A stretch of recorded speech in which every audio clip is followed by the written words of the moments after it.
What are you using to record? OBS? No, I haven't set up my OBS yet. I'm using the built-in software for my graphics card, the AMD driver.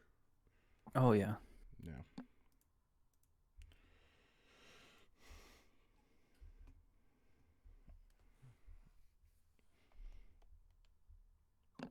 Where is Sloan? Let's see. I actually don't have him as a friend, so I can't see if he's online. I don't see him online. Yeah, I don't either. Ailmon, do you mind texting him? I think it's running late, so Okay. I don't know what the rules are if he's like 15 minutes late, if he's still allowed to join and stuff, but I don't know. He's it's allowed gonna... to join. Yeah, Okay. no Yeah. problem. Just give me a second, because It's fine if he's late. Just want to make sure he's not fucking dead. Well, he left my house like at 12, so Okay. it's a real possibility he could, but not really. He's been traveling. He got picked up by a UFO. They're all the rage now. Yeah, we shot down like 4. Yeah, something like that. I heard there was like some over China, some over India. Like they're everywhere. I think it's officially 3. I think we shot down that we don't even know if it's if it's like a different country's like surveillance drone or if it's something else. They literally haven't even ruled out it being a UFO. I mean, I heard like there was some over China. Like I know one was from China, but in America. But I know there was like other countries are reporting seeing some strange stuff too. Well, if you get fucking invaded, well, Godspeed, guys. Right? I mean, can they be worse than what we have now in America? If they have better health care, I'm all for it. I'll say that. I mean, depending on what situation it is, we might get good healthcare because they need good cattle, or who knows. Yeah. Imagine if these aliens actually came from a like civilization based on D&D. Oh, And they come on here and they're like, "Wait, you guys have Dungeons and Dragons too?" And that's how we became like allies in the Galactic Federation. Nice. Oh yeah, we kidnapped this nerd in the 80s, called himself Gygax. We replaced him with someone else's like a clone. Oh no. Hope alien invasions are that simple. Yeah. Or imagine if they don't have imagination, like if they don't have hypotheticals or fantasy and stuff. That would make us very scary. Oh yeah, it's crazy. We shall see. Apparently the one that they shot down had antennas on it. Or strings as they would call it. Hmm. It could just be a surveillance drone that we're unaware of. Because I think my last point here, and I know because I don't want to cut into time, but the DoD Department of Defense, they had a filter, and they recently opened up the filter to like detect more things. So that's why we've been getting a lot more of these like reports and stuff. So it seems like it's always been out there. It's just we've opened up the filter to receive more information. So it's interesting. All right. Yeah, totally. On to a different kind of D&D. spooky. Yeah. Yes. Excited. Who wants to give us a recap from last time? Well, I did it last I can. time, so Let me just pull up my notes. Hey, this isn't an open book test. Hey. How dare you? It's okay. I cheated too. It is. I used the party notes. Oh, it's locked. That's why I won't let me resize it. There we go. Sorry, I'm fiddling with my display settings and trying to fix shit at the same time. There we go. Here we go. All right. to the notebook known as Google Drive. All right, so let's see. Last session,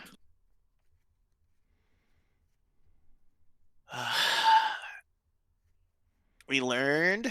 Well, we met Arena, and Ismark took us to her place. We found out that the letter was not written by her father, and the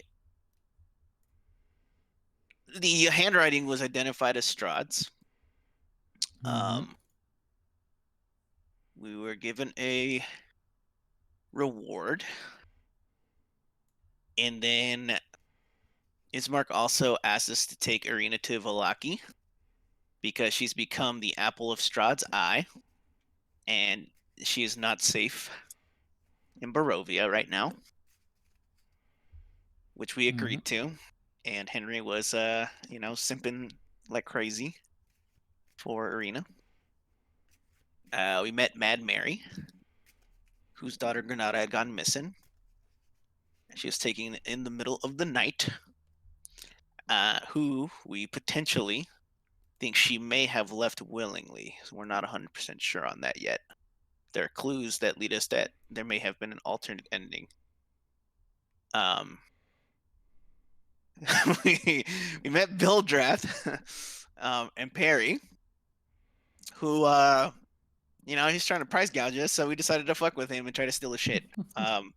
It almost didn't end well for us, but we managed to get away with a few scrapes and bruises. But that is the nature of our group so far. My character specifically feels that anytime he uses telepathy, this wasn't revealed to any of you, so this is a little insight, but he feels like even when he's using telepathy to speak to people, that somebody's listening to him, and so that's weird, and it's uncomfortable. Let's see.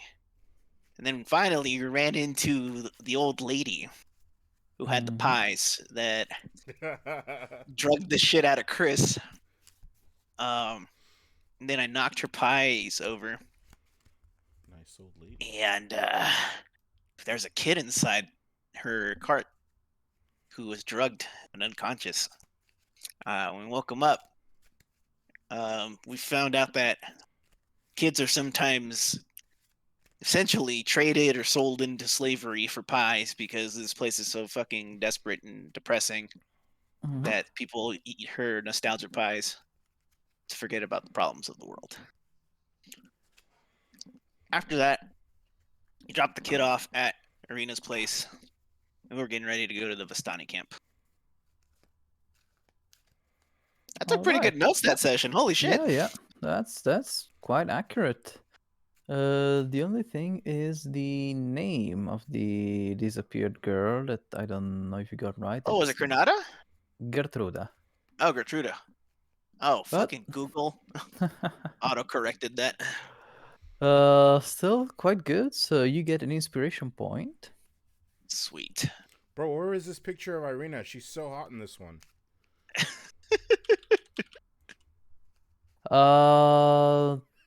That the other one I changed it because she's not dressed that fancy. Well, okay. Still picked the pretty good picture though. Yeah. Once she she starts traveling with you to Vallaki, then there she'll have the final picture actually, because the one in the book is her in her traveling getup. So these are all temporary for now.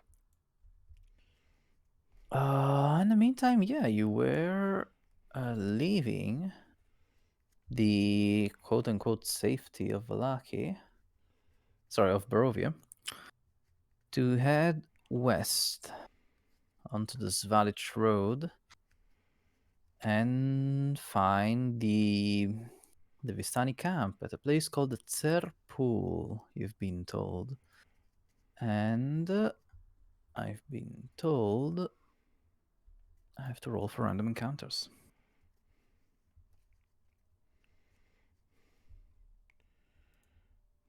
So like, Ooh. Hmm.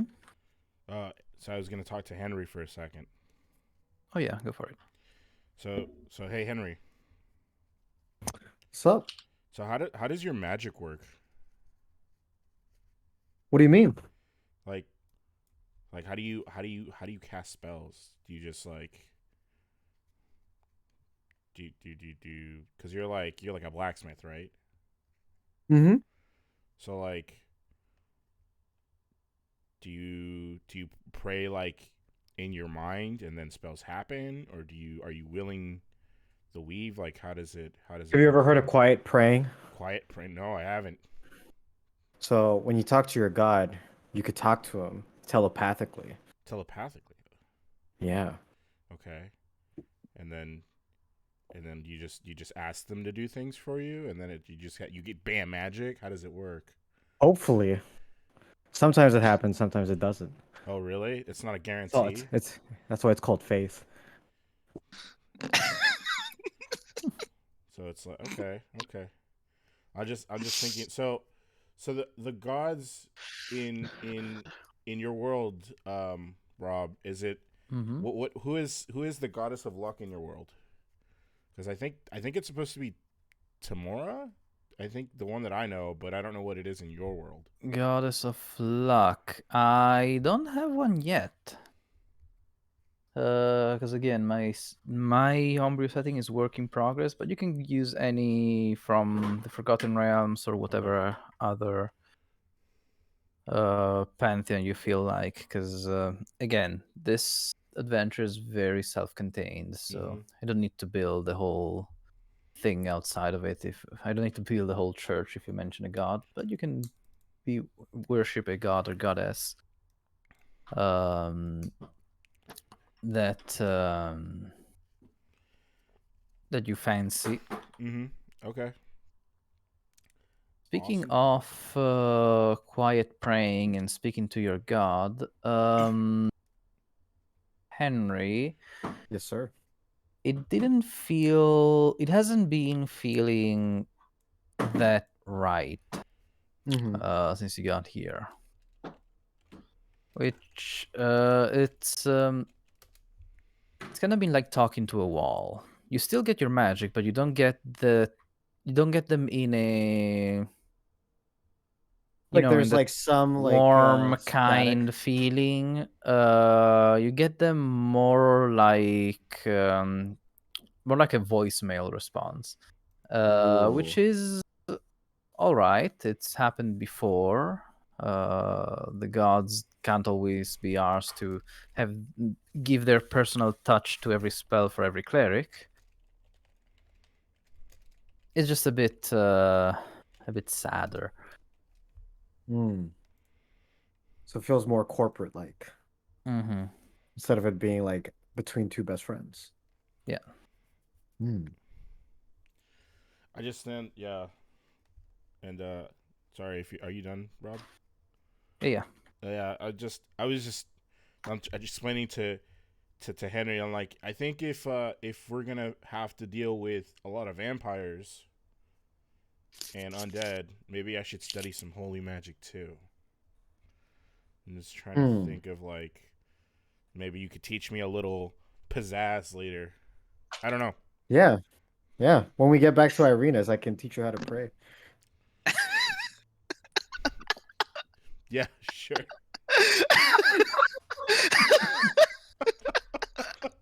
Maybe Irina can join us. Okay. And We Criss can is pray like, together. Criss is like, if this really is thinking like, is this really the way you unlock holy magic? You have to bring, and maybe, I guess if Irina can also do holy magic, it would probably be useful when trap. I'm just like completely not putting one and two together here. I'm just Uh, listening to this conversation. And I just start cackling.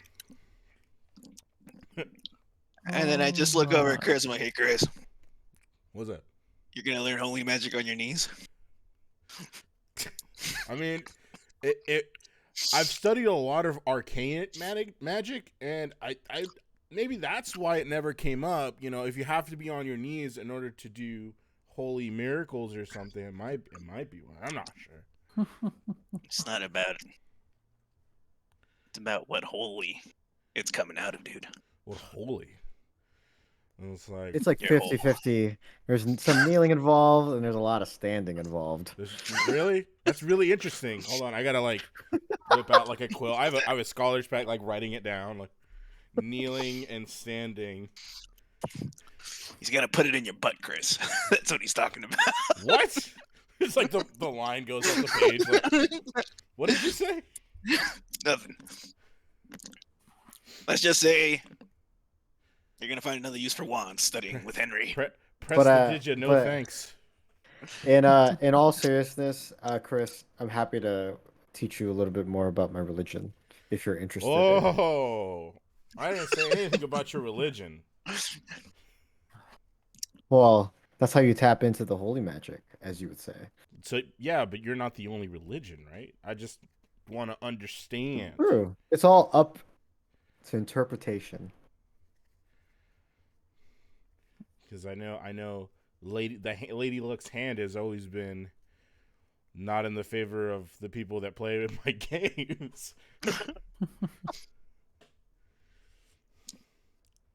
Well, we can definitely have a discussion about what we can do to add some more holy magic in your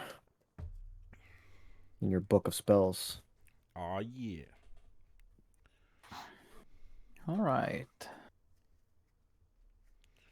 So, as you travel onto the old road, you quickly cross the river on a very old stone bridge that welcomes you back into the creepy and unwelcoming embrace of the woods. Once in there for a few minutes, Henry notices something. Just reveal a little bit of. Okay. There we go. All right. Henry, you start feeling watched. And as you look around among the trees,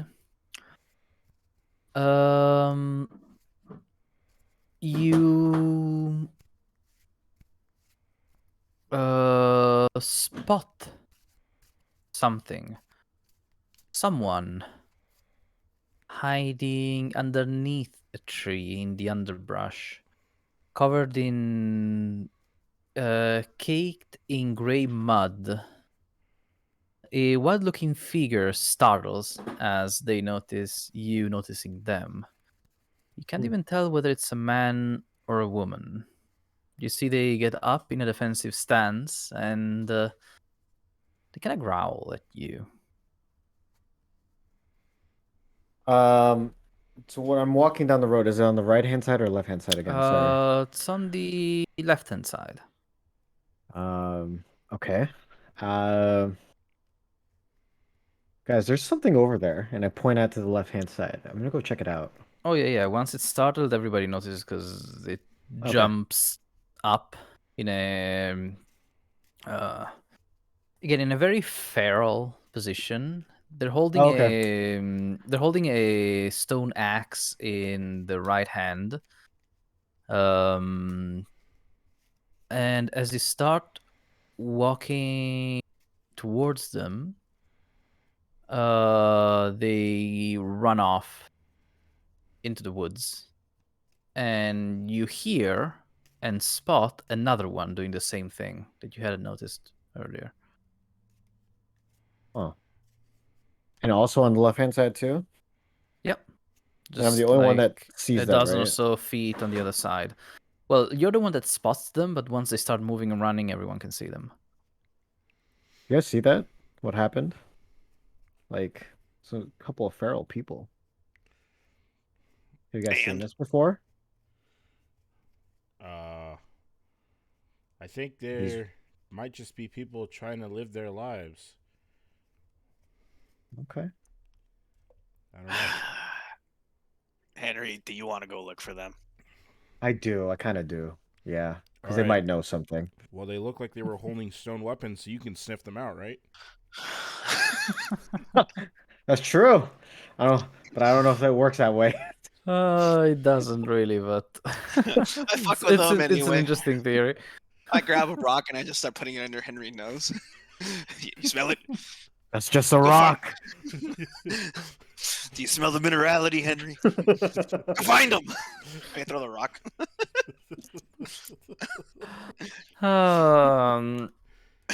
All right. So, well, they bolted off into the woods, so they have some distance over you. You might be able to track them. Yeah. Let's So see. there will be Survival? survival. Yes, to look for some tracks and see.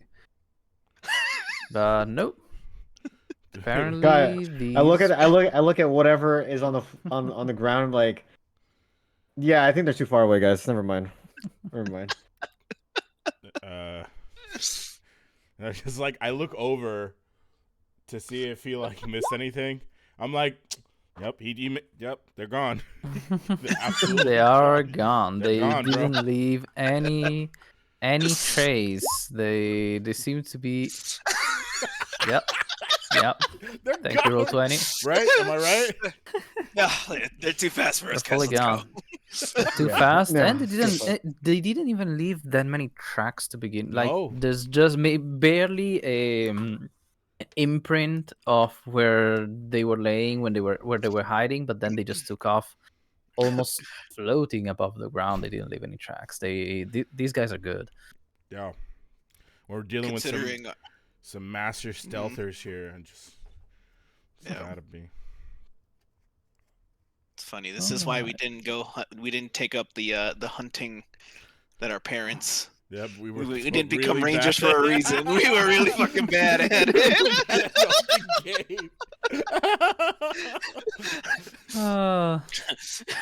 Just saying out loud, Chris, did you hear that? It's carrying away all the animals. No. The what? No. Okay. You stepped on the twig.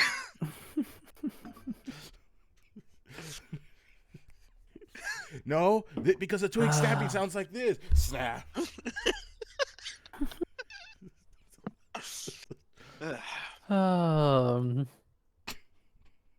After this weird interlude, you continue on to the road, which, again, just for description's sake, it's mostly mud, but it has some places here and there where some residue of a paved cobble road is hinted at, suggesting it was once a thoroughfare, a very well used and well maintained road, but it has been left to the injuries of time and the woods around. Curiously, no trees grow in the middle of it, not even little sprouts. So the forest itself is being very polite. But mud is mud, and with this humidity and the amount of rain that falls irregularly, it has half buried the once proud paved road. You keep walking through the woods until you reach a crossing with some very warm and welcoming decorations. Let me find the description.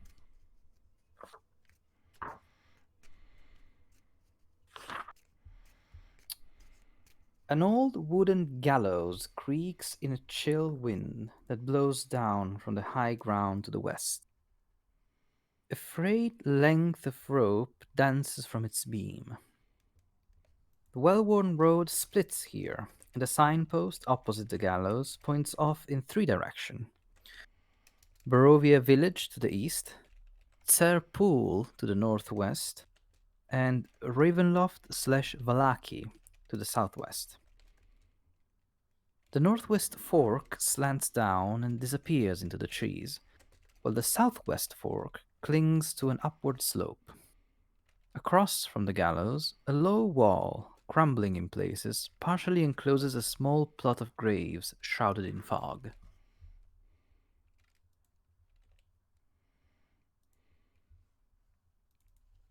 Is there fog just around the graves? Yes, just a sprinkling of mist, basically everywhere you look. Let me see. I might have a picture here.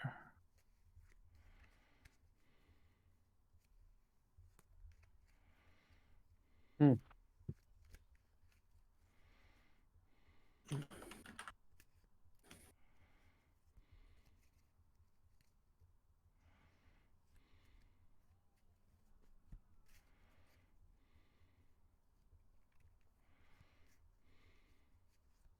There we go.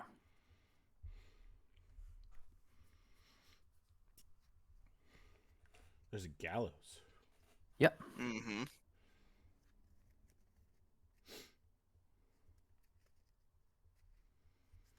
Jesus. Well, Right. I think this constitutes a spooky. Hmm. It's pretty normal. Can I look at What? the graves? Yep. I'm gonna look at all the graves, each one for a few seconds, and just see if any of the names stand out at me. Just like if any of the names that I've heard before. All right.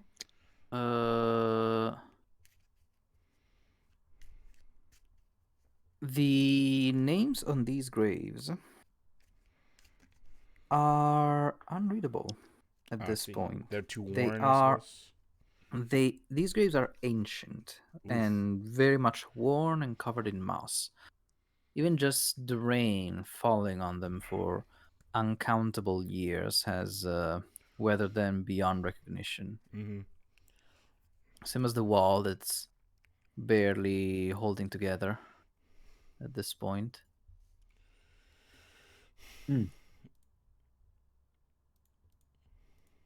All right. Let me see if I have. Huh.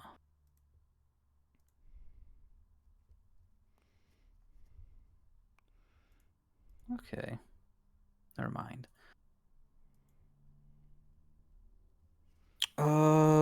But you do notice something looking at you from one of the graves. Looking A at me? raven Oh, a has raven. perched upon one of the tombstones, and it seems interested in what you guys are doing. So like it's like farther away from us, but it's like it's very clear that it's looking at us. Yes, but it could just be because you're the most interesting thing around. That's true. There's not. This place isn't very lively. Mm-hmm. Oh.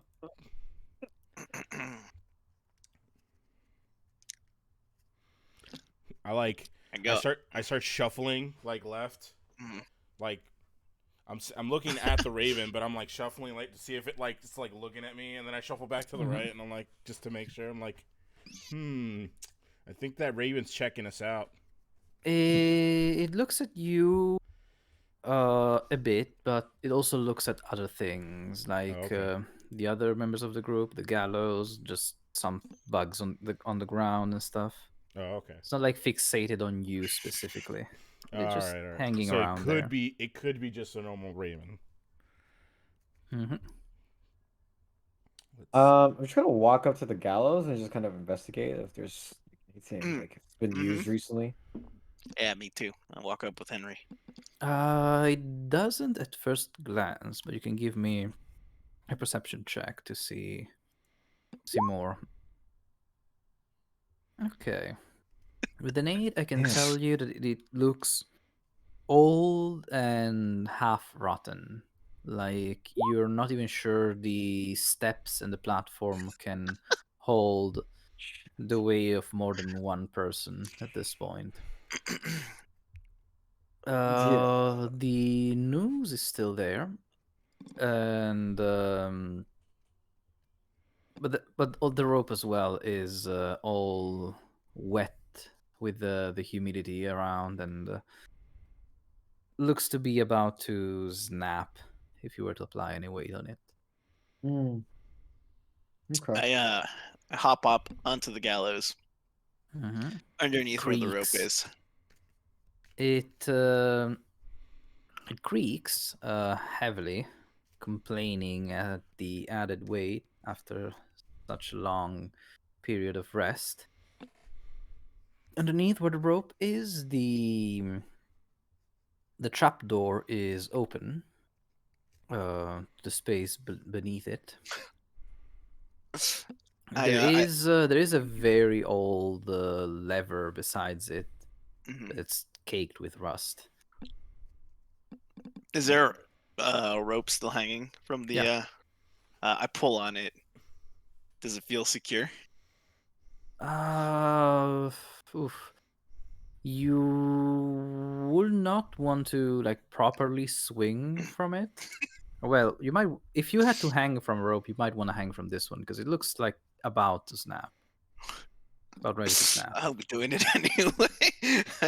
I hop onto it, and then I start to tell. I look at Henry. I'm like, "Hey, Henry, what do you got? A bar and a priest hanging out in the gallows, Oh no, what? hanging." Oh no. And I just keep swinging on the rope. Of course. I'm gonna get out of the gallows now before this breaks and falls apart. I Yeah, just yell at yeah. him, "What? That was a good one." Well, screw you, Henry. Oh, yeah. As Mike, for every swing that Michael takes from the rope, it just groans and creaks more. You hear it start cracking under your weight after a bit, and you decide, okay, that's enough gallows humor for now. And as you start walking off of it, you see another raven has landed on a tree nearby and is also looking at what the hell y'all are doing. Which path is it at? Like which tree It's area? to the left, one that's near the gallows. Hmm. Okay. Okay. So Good. I want to take a look at this raven, and I want to see if it's actively looking at us. Or Give me a nature check.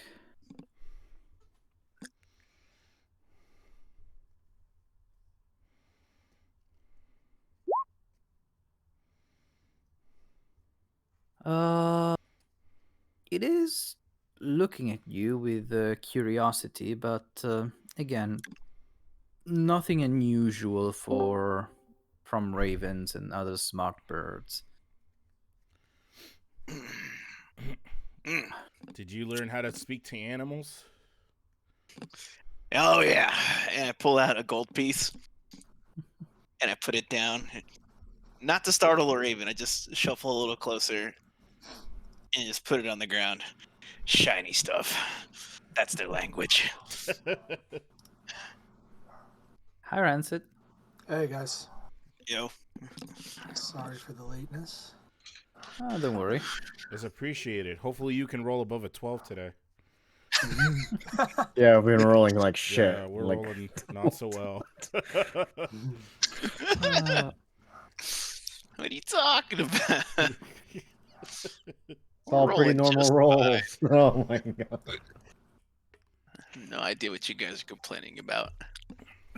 yeah. So the ravens both look at the coin on the ground, seemingly quite interested in the shiny.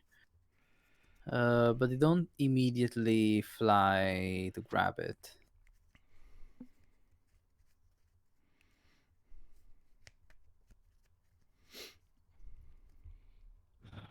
Well, I tried. Speaking of birds, Hmm. let's see. Can I summon my familiar here?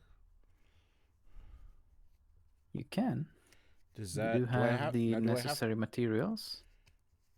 I do, but in order to do that, do I need to spend the? Do I need to actually cast the hour spell? You would. I see you don't have it prepared. Let me see Yes. if you need to have it prepared. Well, it's a ritual. Can't see what we're looking at right now. that Ritual casting. You don't need to have the spell prepared because clerics do, but as a wizard you don't. Yep. So yeah, you could cast it as a ritual, taking an hour and 10 minutes. Yep. So I'll have to wait to do that later. Yeah, also because you don't have that much sunlight left for today. Yeah. I'll probably do it before bed or something. Mhm. All right. So, which way do you go? We're still heading west, right? You're trying to reach a place called that you were told is called the Tsar Pool, and there is a sign pointing that, so that would be the northwest one. Okay. Northwest? Northwest. Yep, let's go. Yep. All right. Following the Okay. dwarf. I can't see anything on the screen. I'm assuming that's because I'm late, but I just wanted to mention it. Probably because you're looking too far to the left of it. Zoom out. Yep. There it is. Got it. Cool. Thank you. Shaw. All right. Do I notice any more of those feral people and ravens as we walk? You notice more ravens as you walk. As you walk into this more, the road becomes more of a path and less of a road. And just a second. As you walk about, more ravens begin to take an interest in you. This is starting to become a murder. And it's What? kind Murder. it's gonna yeah, that's I think that's the name for a group of ravens. It's getting kind of ominous. Yeah. And the last time There's they were respectful in the beginning, but now they're just imposing. There's dozens, scores, Okay. maybe hundreds of them watching you. I want to figure out, is this normal behavior for ravens? I want to see if I know anything about this. So would that be a nature check? Well, that will be another nature check, yes. Okay. Yeah. This is not that normal of a behavior for raven. Like they have their little territories, their turfs where they hang out in these large numbers sometimes, but usually they don't just start following people. They either cuss them out or they stay the hell away. This is weird because they're not even screaming at you. Some of them are cawing and communicating between each other, but they're mostly just now very obviously fixated on you. But as you're pondering this, another flapping of tiny black wings interrupts the stillness of the air, and the shriek, accompanied by the shrieking of bats. And as you look in front of you from the woods, swarms of bats start flying at you. And they are aggressive. Just need to see how many there are. Or wait, did We're I just get looking- the... Oh, no, wait, no, I got the wrong table. No bats. The bats are at night. It's day. we're just They looking fly at this away. map of village of Barovia, right? And the Invis River. Okay. The bats fly over us. that second Yeah, thought. you're looking at the second thought. Because there's a daytime encounter and a nighttime encounter. Rolled a certain number that means the bats on at night, but during the day it's actually 7 different thing. werewolves. Look, no, go bring the bats back. Bring the bats back. I mean, there's We dire blinked. wolves, but That's you not- haven't been that's not that that bad. unlucky yet. Let's see.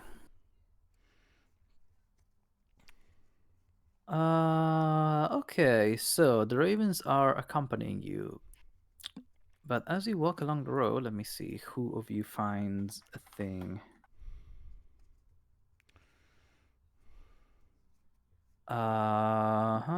Criss.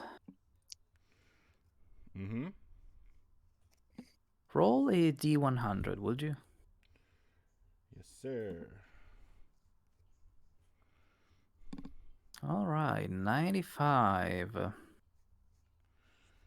You stumble upon an object on the ground. As you're all looking up at the trees, keeping an eye on these ravens, you look down for a moment and spot something shiny laying in the mud beside the road. That's weird. I uncover it with my shoe, and then I pick it up. It appears to be a tiny clockwork figure of a dancer. Like a piece of a carry-on someone just threw here. Oh, you don't call them carry-ons, you call them music boxes. Yeah. I'm telling you guys, that is not normal bird behavior. Criss, That's interesting. Criss, are you listening to me about the birds? Yeah. The birds are not normal. Yeah, Odin and all that. Anyway, is there can I press a digitation to clean this doll from the mud? You can, yes. All right, so I clean it, and then it's clockwork, so I know that it's some kind of mechanism. Does it seem like it has Yes. any kind of markings or anything that would signify who built it? Actually, I'd say yes. Oh. There is. So there's a little key on the back of it that you would twist to activate it. It doesn't work, unfortunately. You just hear a scratching noise if you try and twist it. It seems to be missing a gear. But there is a bee engraved, actually two of them engraved in that key. There seemed to have been a tag, either glued or no, probably glued to the dancer's skirt, but that's long gone. All right. What the hell's got you so distracted? Oh, I found this toy in here, and it's got markings on it. So I'm trying to figure out where it came from and why somebody would have dropped it here. Oh. But the birds, man. The birds. Something's not right about them.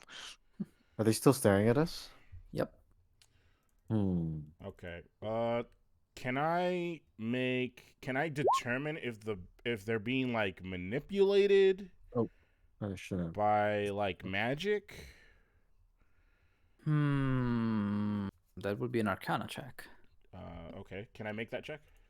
Yeah. Okay.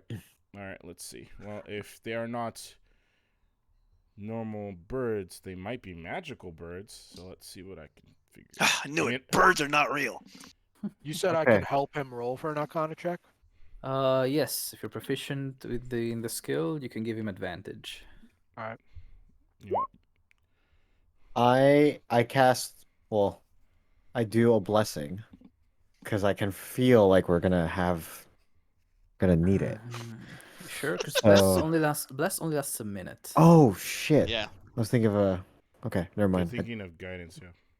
Guidance. That's what it was. My bad. I cast guidance on one person then. And I am gonna cast guidance on Criss. So I say to him, Okay. "You got it, man. You got it." So, okay, so he rolled a 19. Do you still want me to take advantage, or do you want to let him take his number? If he rolled, we can take his number. Yeah, because 19. For next time, when you're proficient in a skill, you can use the help action to help someone else do a check for that skill. What that means is you don't roll nothing, but that person rolls with advantage if they're being helped. Yeah. Well, don't worry about this. This time we're gonna take the 19 from Rancid, from Slopyrious, who, hearing Chris's mumblings, I wonder if they're being controlled magically somehow.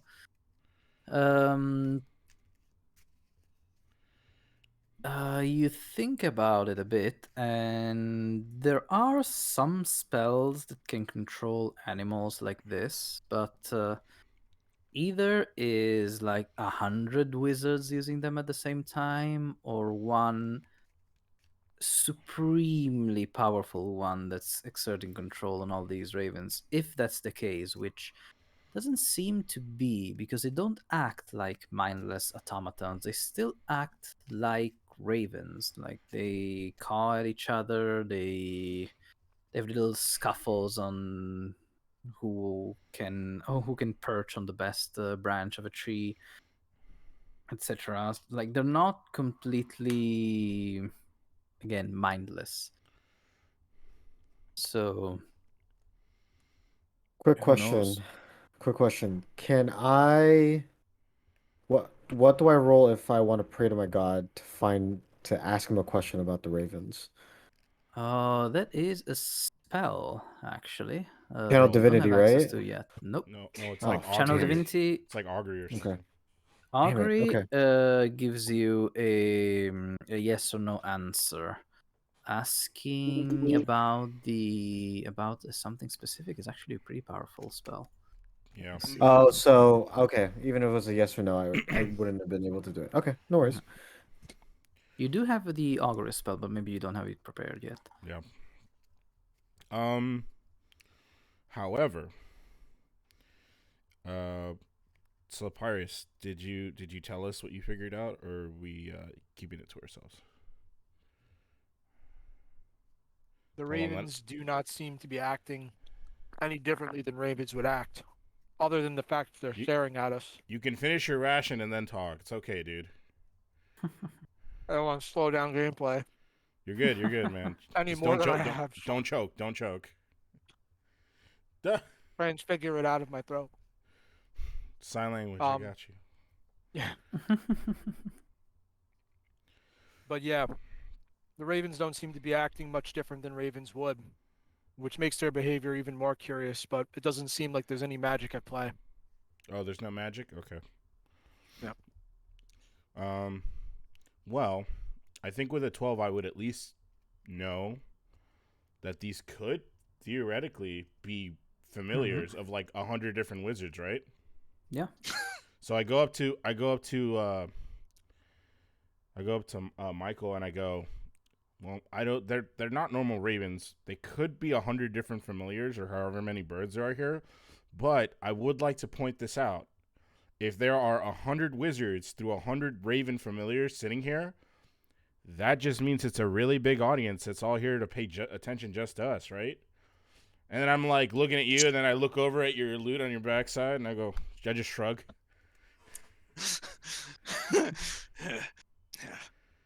You know that'd be really stupid, right? As Michael contemplates the idea of grifting 100 wizards. But it would be fun. Where's the wizard convention?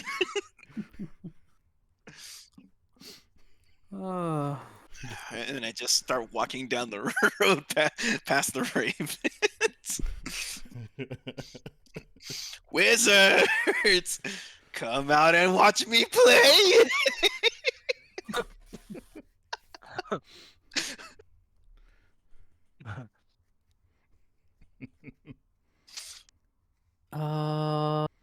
Well, as you ah,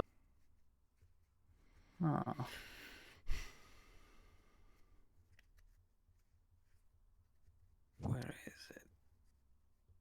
Okay. As you make well, as you start announcing and maybe play, as you start picking up your loot, you hear another music actually coming from way down the road.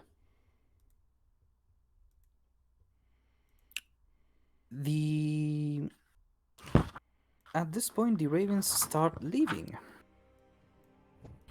First a few at a time, then whole swarms of them, whole murders of them, start flying off into the woods.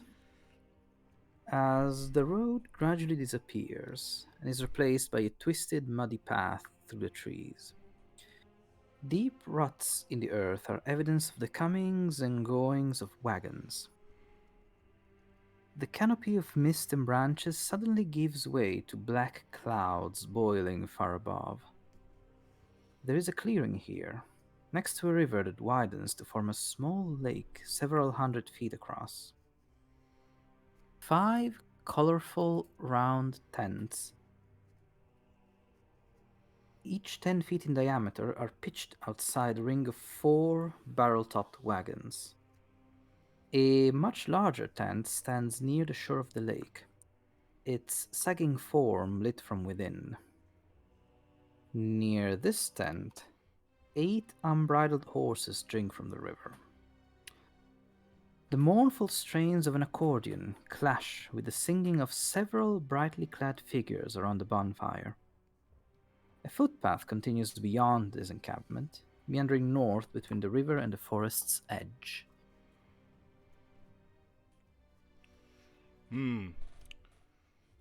Well, if they're nomads, that's definitely them. Michael listens in and he's like trying to figure out if there's like a chord progression as he's listening, and he attempts to try to start playing along with the accordion. Right, give me a performance check.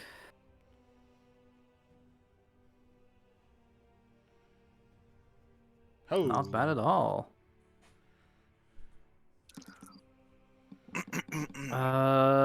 You start as you approach, you quickly pick up the chords and the melody of these songs. They're playing and singing in an unknown language, and as a presentation, it seems to please these people. Which of there's many of them? Let me actually see. I should have a handout here. Yeah.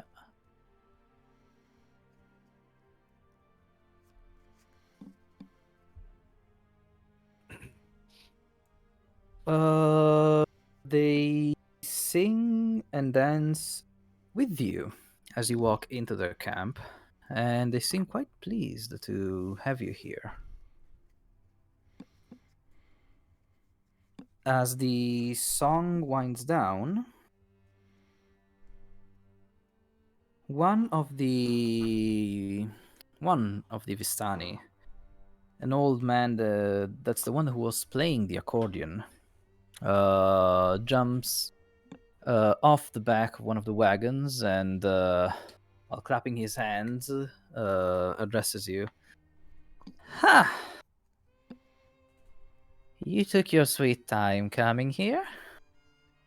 Welcome, welcome. She is waiting for you. Ah, I knew it.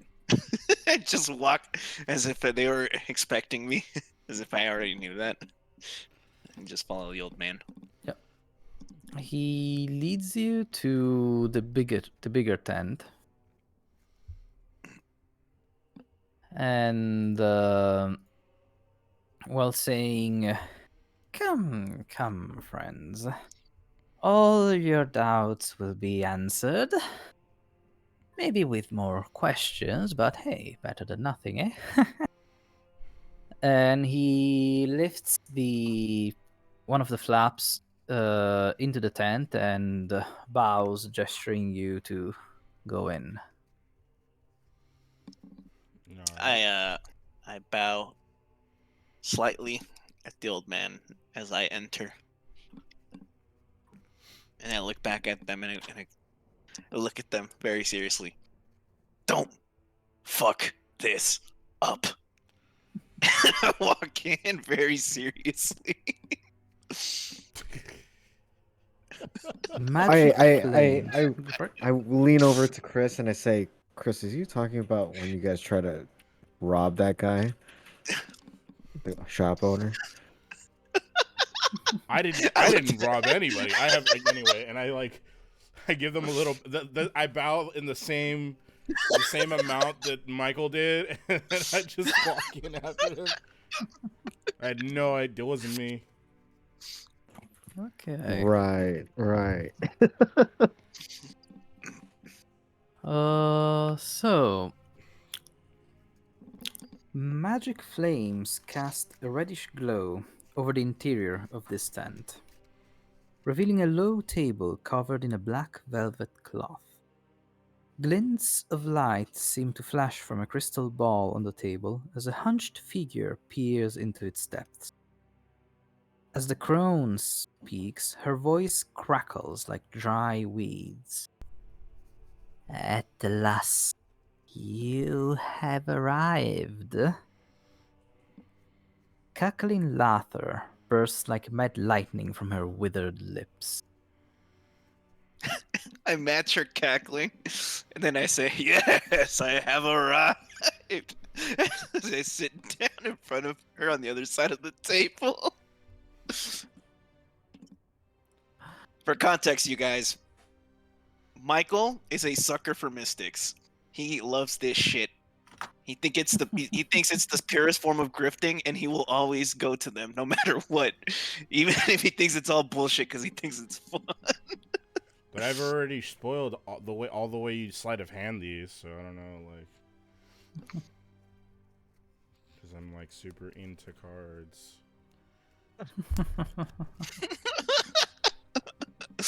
Try and steal her deck. Oh no, I'm eyeing her, making sure she doesn't slip a card there. We're No, gonna get our money's worth. She has a big deck of Tarot cards. Oh, so these are big And cards. they're big for her. She's a Oh. tiny old woman. But yeah, those are the larger cards. They sell them as normal playing cards, unfortunately, but they are bigger. Mm-hmm. As you all sit around the table with her, she starts shuffling the cards slowly and speaking.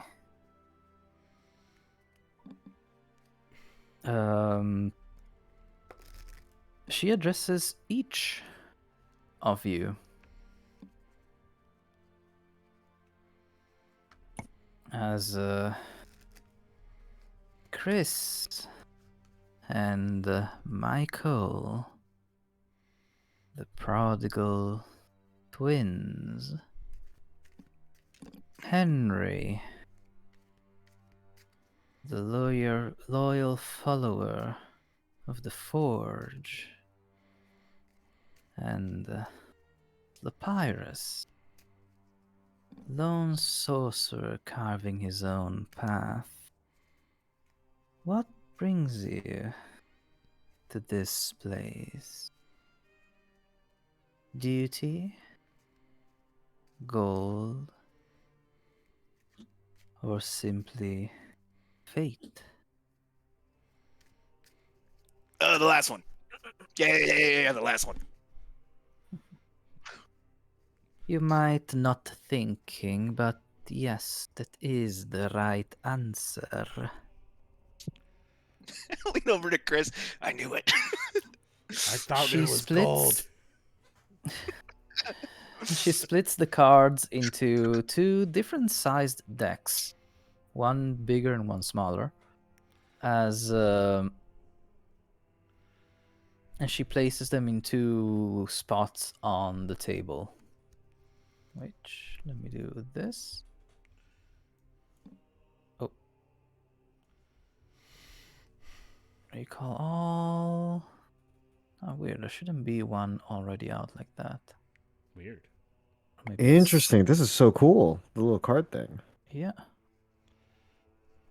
Speaking Damn, of, this should have technology. been on screen the whole time, but oh well. Shuffle.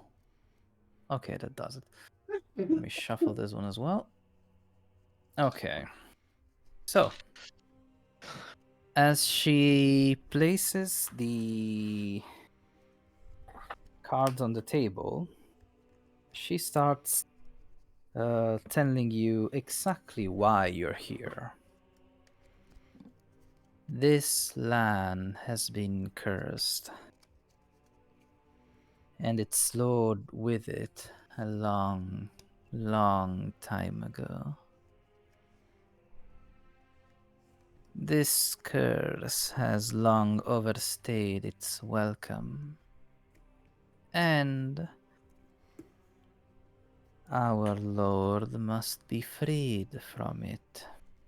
He has suffered enough. Your duty as agents of fate is to free him by defeating him once and for all.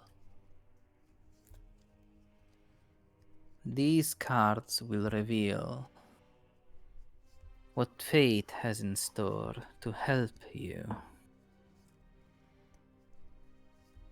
And let's go over here.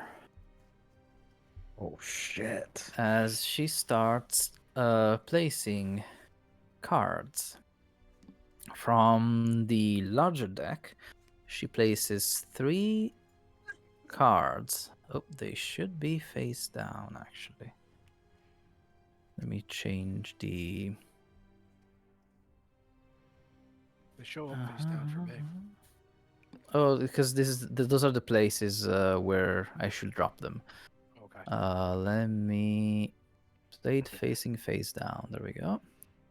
And for the other one as well, play it face down. Okay, so let me. Nope, I just said it that it should be face down. Oh, nuts. Shuffle. Criss starts Because getting I didn't worried. click save changes. Saw that first card. I'm and- like, ooh. Oh, don't worry, I reshuffled it. I wanna do this all fully randomized. And we'll see if you get fucked over completely by the cards. Now this should work. Yes. One goes here. Hmm. Can I ask the madam if I could shuffle the cards once?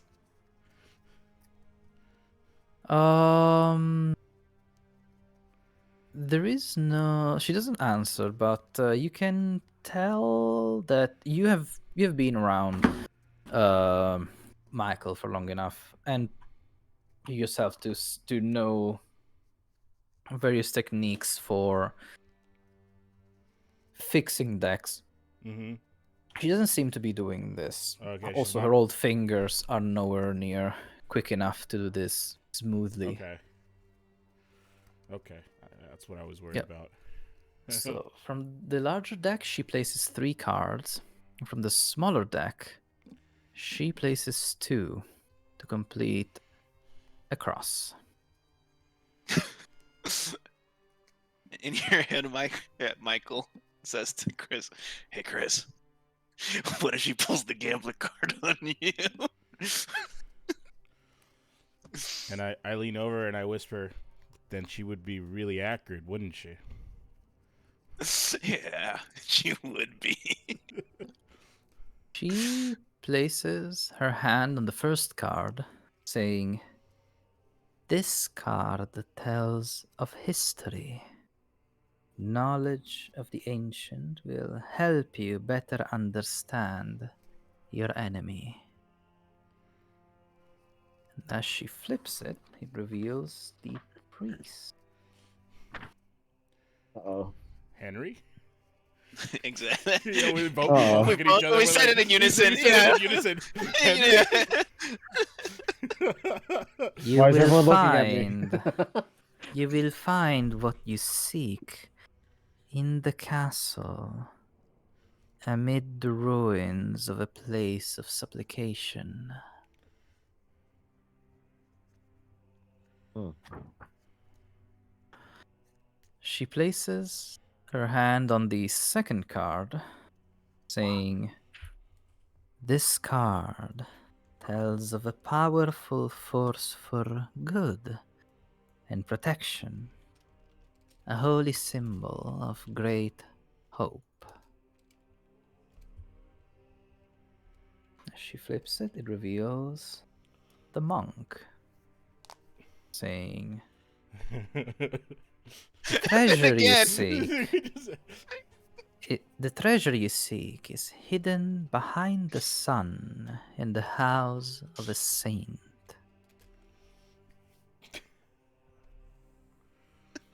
This time in more of a question form, Chris and I look at each Henry? other and we go, Henry. Why is everyone looking at me strange again? Guys, I'm not a monk. I'm a cleric. This card I don't know. That looks a lot like you, dude. Yeah. A Keg cleric, soldier. as people would say. A cleric. A forged cleric. Or a fake cleric. Monk, cleric. What's the difference? This is a card of power and strength. It tells of a weapon of vengeance, a sword of sunlight.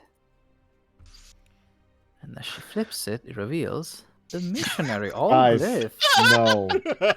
All glyphs displayed through. As All I would right. say, stop looking at wow. me.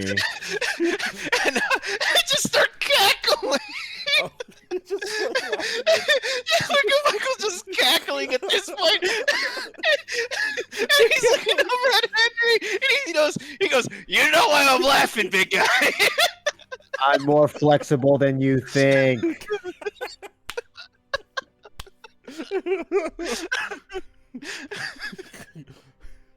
I'm actually going to overrule this and pull another card. Oh, okay. Shit, like Because Madden, it's otherwise, like, it oh, would wait. be it would be way too close to another one. Okay. Oh no, it's gonna be a cycle. Hope is the next one. Let's see. Okay, no, the Ooh. traitor. Now we really look at Henry. Look at Henry. At this point, we're just convinced this is just Henry's plot from here on out. Well, this one says, "Look for a wealthy woman, a staunch ally of the devil. She keeps the treasure under lock and key with the bones of an ancient enemy." Then, she pauses from the reading to say, "These three cards will point you towards artifacts of great power that you shall use to free these lands from the mist. These last two cards, however, this card sheds light on one who will help you greatly in the battle against darkness."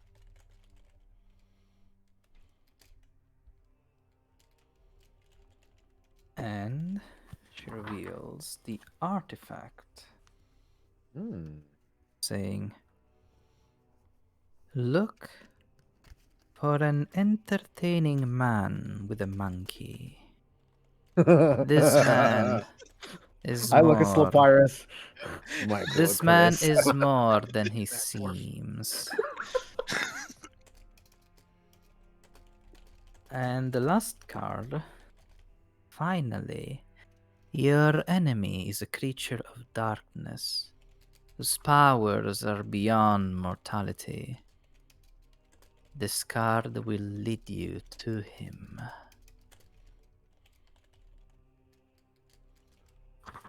The dungeon. Nice. Let's see. He lurks in a hall of bones in the dark pits of his castle.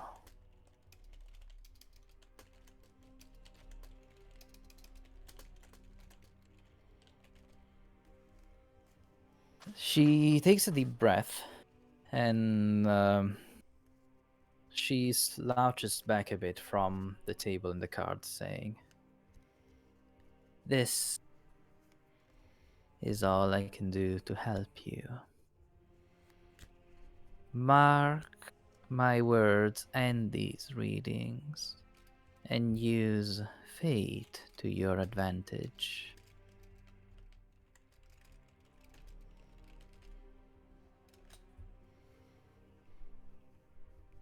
You travel now in a land of darkness and mist. Sunlight has no place here. Hope is long gone from most people's hearts. And yet, you shall bring both sunlight and hope back to Barovia, if you are to ever see your homes again.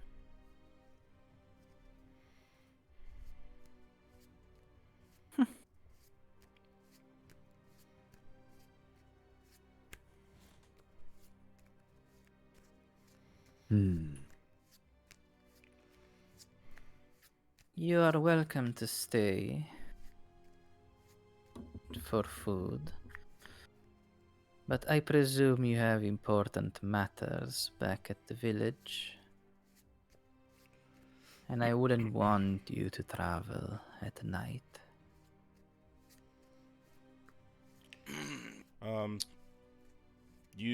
We were told that you could pass through the mists.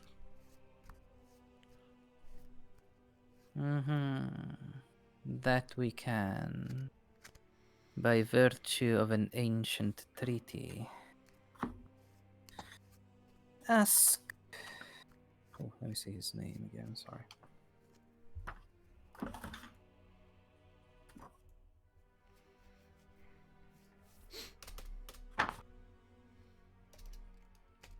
Ask Stanimir to tell you the tale. He is much more the storyteller than I am. Too many memories in that story for me. Where can we find him? Outside, he is the one that plays the music. Okay. It all seems very legit. We should take our leave unless you have other questions, Michael. No. We thank you for your guidance, madam. Thank you for coming. And good luck. You will need it. Fate is never written in stone at the best of time, but in this land especially, it's as volatile and fluid as the mist.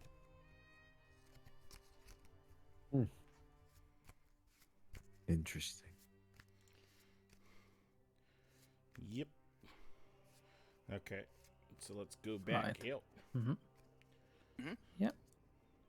And as you go back out, you see that the old man that had led you there is back to playing while sitting on top of a barrel, while a dozen or so people dance around the large bonfire.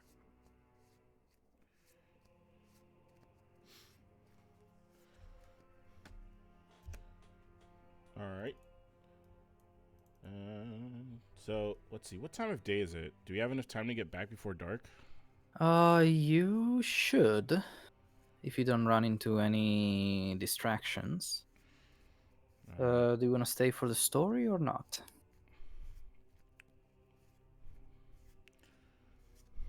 I am already walking towards the group. Vladimir. Oh. Ask, excuse me. We were told to ask Standemir about a story. The old man um, turns his head towards you, saying, "Oh, you talked to the lady? Very good, very good. How did you find your fortune? Was it Fascinating. very, very good? Yes, fate is fascinating, isn't it? Oh yeah. Mm. She mentioned something about a story about how you can get through the mists. Oh, yes, yes. It is an ancient tale. Without missing, well, while missing a single bar on the music, he almost throws the accordion to someone else who keeps on playing, and he says he goes to the bonfire. He takes a swig from a bottle of wine and then spits it into the fire. The flames turn from orange to green, and as they dance and sway, dark shapes appear in the bonfire's core. We come from an ancient land whose name is long forgotten, a land of kings. Our enemies forced us from our homes, and now we wander the lost roads.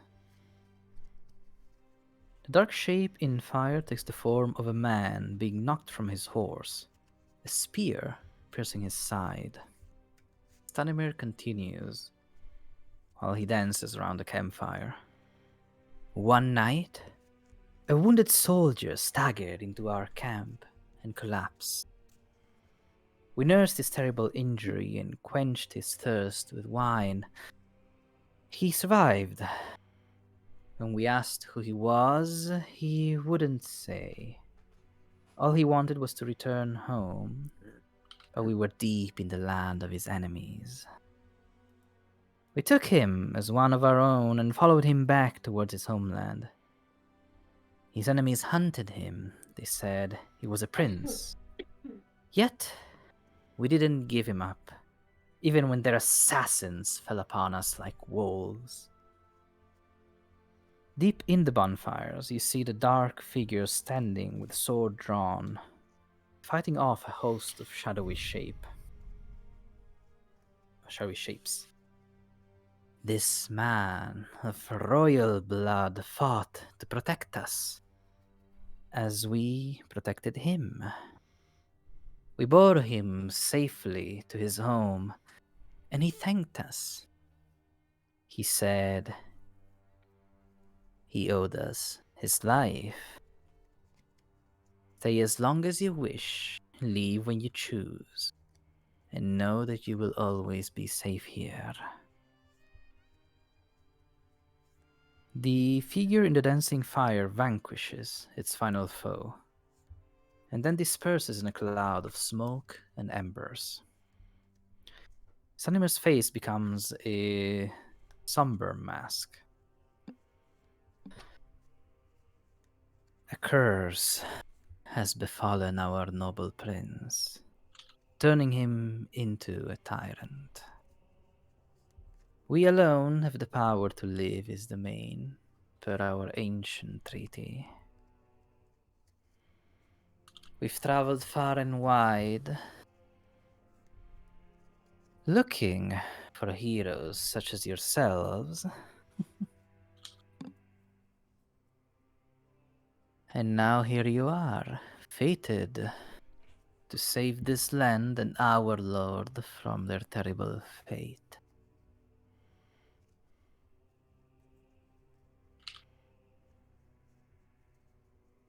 We alone can leave this place. We are not allowed to take you with us.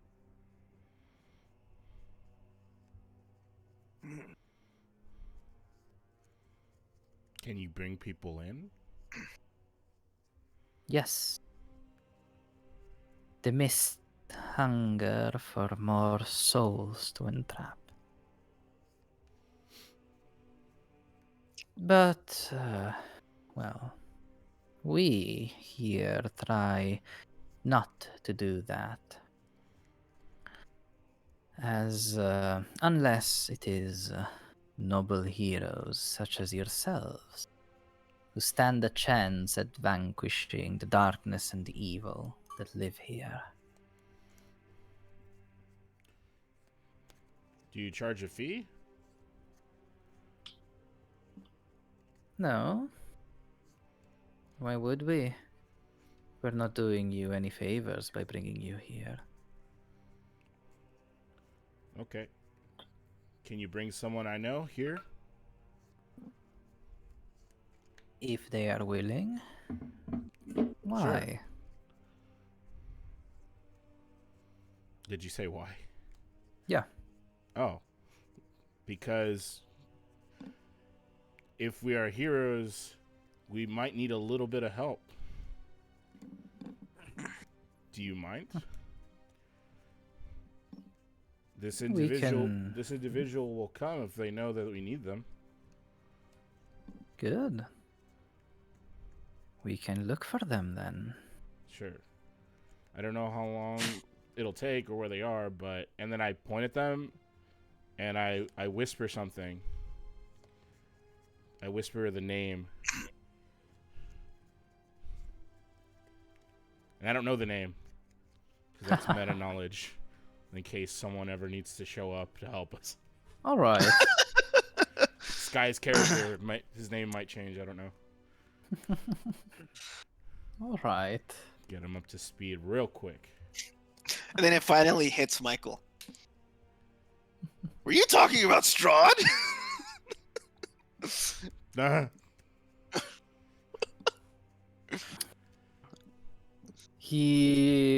Stanimir says, well, that wasn't quick, but yes, it was correct. You're telling me he wasn't a jackass his whole life? That is quite subjective. But I am sure you will come to know him and make the judgment for yourselves. I already have. Extreme prejudice, as a matter of fact. So, do you guys... We have it on very good authority that you guys bring objects into the mists and distribute them to local shops. So do you guys, if we cut out the middleman, can you guys bring us things here? Do you guys like sell things? We have wares to sell. If you're in need, yes. We do supply a lot of the local shops.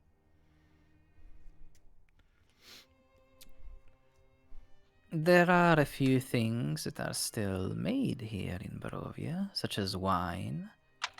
He swirls his bottle. But most things, most valuable things must come from the outside. Yeah, that makes sense. Okay, so you charge a fee for that? Why, of course. We don't get any favors on the outside either. So we need to buy things at market rate. And if we are to buy more once we go out, we have to sell them higher. Mm-hmm. So what's your markup? What are your prices? So since you're the fated heroes, you can find again anything from the adventuring gear section that costs less than 25 gold, well, 25 gold or less, at a markup of I should give a percentage instead of a, no, you know what, a flat 5 extra gold for any single thing that you want to buy. Okay. Hmm.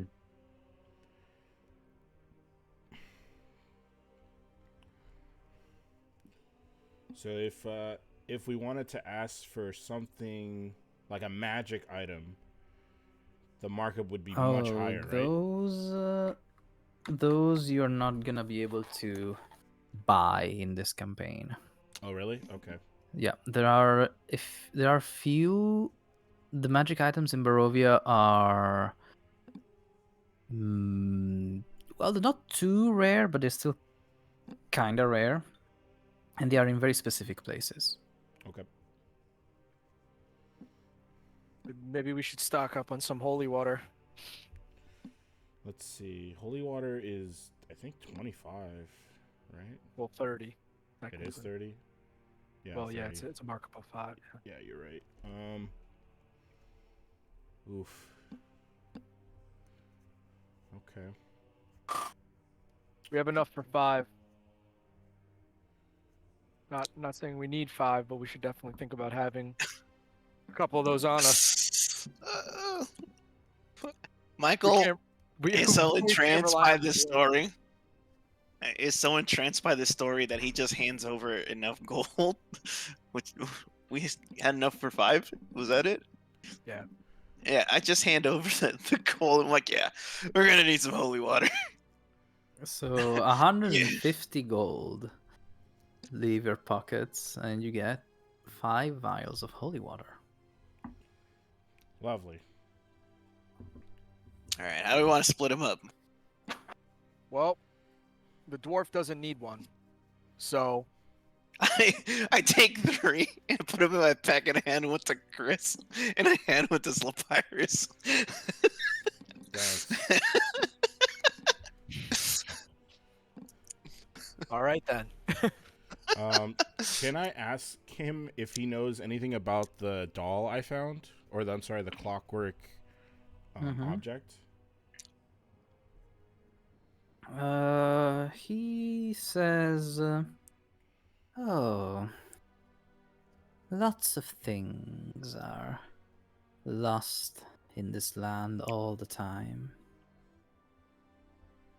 That shouldn't have any particular significance unless you give it one. Okay. Let's see.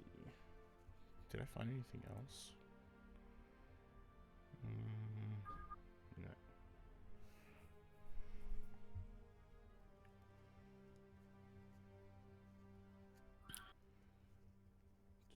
No. Right.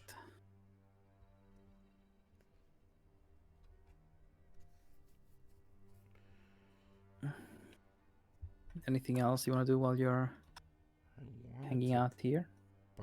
So I have to add 5 gold pieces to anything, even if the item is below a gold piece in price, right? Yes, if it's below a gold, it just becomes 5 gold pieces of total cost. Of total? Okay, so I can afford one thing. Let's see.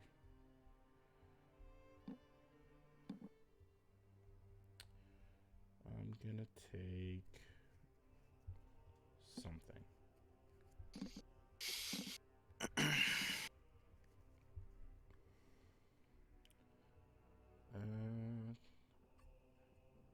do they? Well, that's not even enough for that. I already have that. Can I take a blanket? Of course you can. Lovely. All right. So I'm gonna get rid of 5 gold pieces and add a blanket.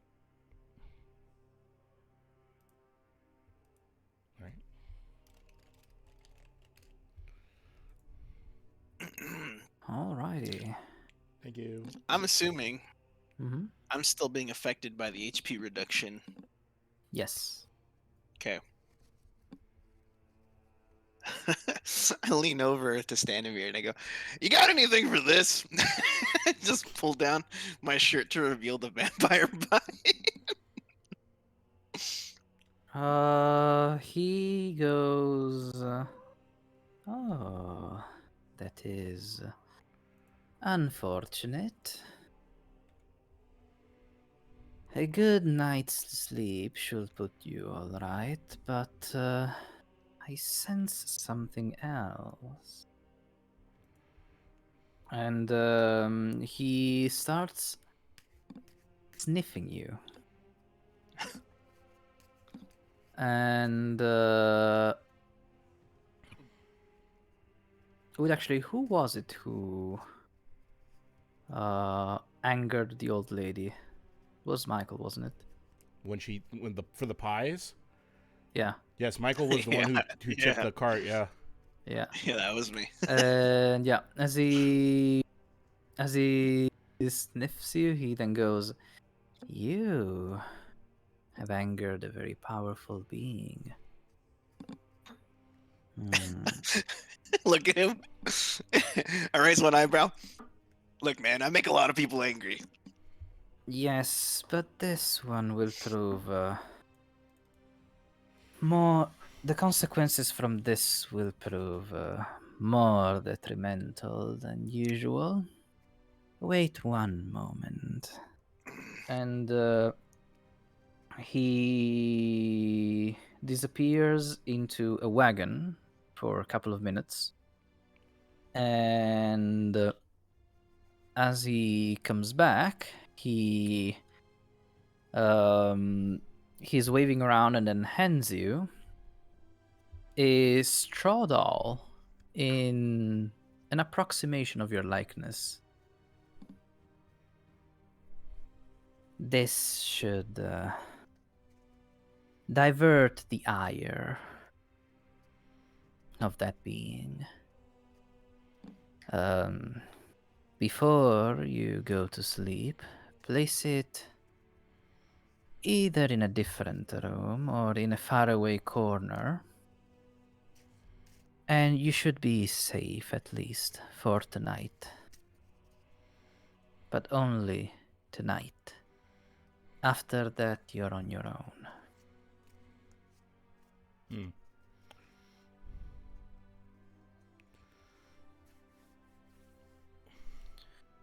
Now, you should really start going if you don't want to catch the sunset. Yes. I have one more question. Mm-hmm. Are you guys still going to be here in this spot if we need to come seek you out again? Yes. Okay. There are some wagons come and some go, but the encampment has been here for years now. Madame Eva, she can't travel anymore. So we're here for her. Okay. Well, thank you for your hospitality. We hope to see you again soon. Yep, we'll be back. Yeah. Michael stands up God's willing. Good luck. and he bows slightly, more of a nod in the direction. And I do the exact same thing at the exact same time. And then I look over at Henry and Slopyrious and I go, "You're embarrassing me. Do it." I lay my hammer down and I fully kneel. And then I get back up and I pick up my hammer. I look at him and I say, "Ask nicely." Ah, fuck you. And I start walking down the road.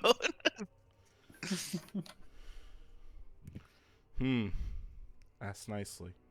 I take a note of it, a mental note, and I walk down the fucking street. Right. So you start walking back the way you came. And this time you don't find any, murder of ravens and or weird toys on the ground. The trip is quite uneventful until you get back to the gallows crossroads. Well, not actually there. It's still exactly as you left it. But as you go to leave it, you hear a thunk and a creaking. And as you turn back, there's now a body hanging from the gallows.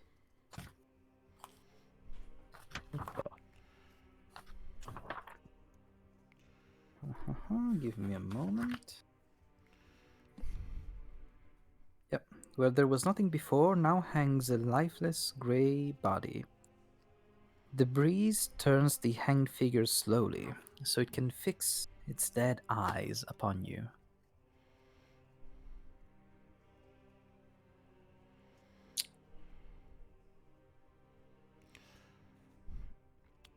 Now, I don't really have I don't have very good memory, and I didn't investigate the gallows. But was there a body there when you guys were checking that out?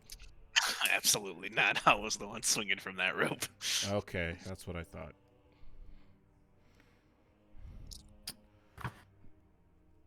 So I walk up to the gallows. I've sent a message on Roll20 to one of you, so just check it if you didn't see it. Okay. If there's nothing there, you're fine. Okay.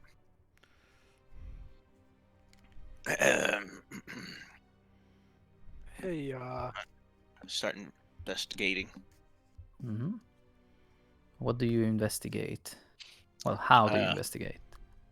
I'm looking to see if this was a recent execution. Is there blood? Is there any sign of recent guests at the gallows? As you walk up the stairs leading up to the platform, the swinging body seems to suddenly move its eyes to stare at you. It's kind of spooky, and as you jump back a bit or just flinch a moment, you realize that then no, they're still staring into nothingness beyond. As you get closer, as you swallow the fear and get closer, you see that it seems this body could have been here for a bit, actually.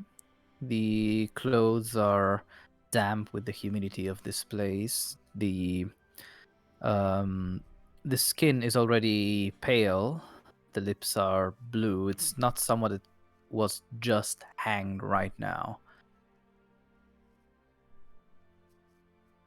I walk over to Michael, begin to examine the corpse myself. Hey, Michael. Call me crazy. Okay, you're crazy.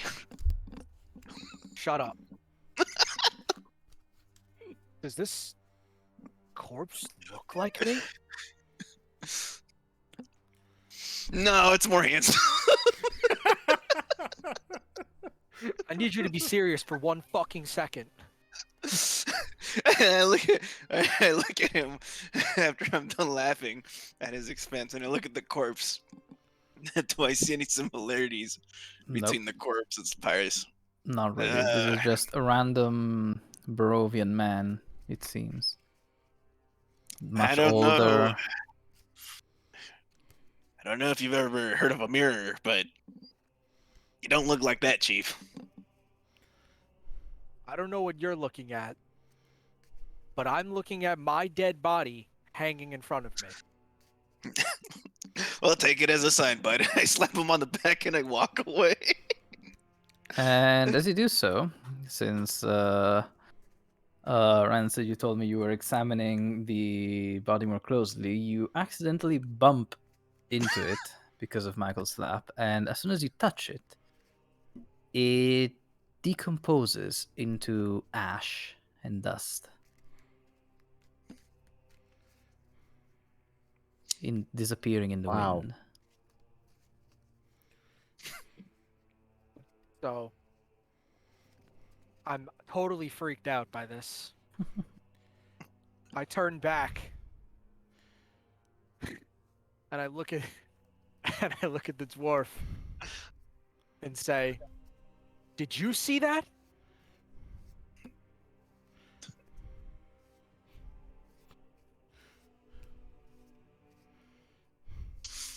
Dwarf, Yeah. I'm talking to you.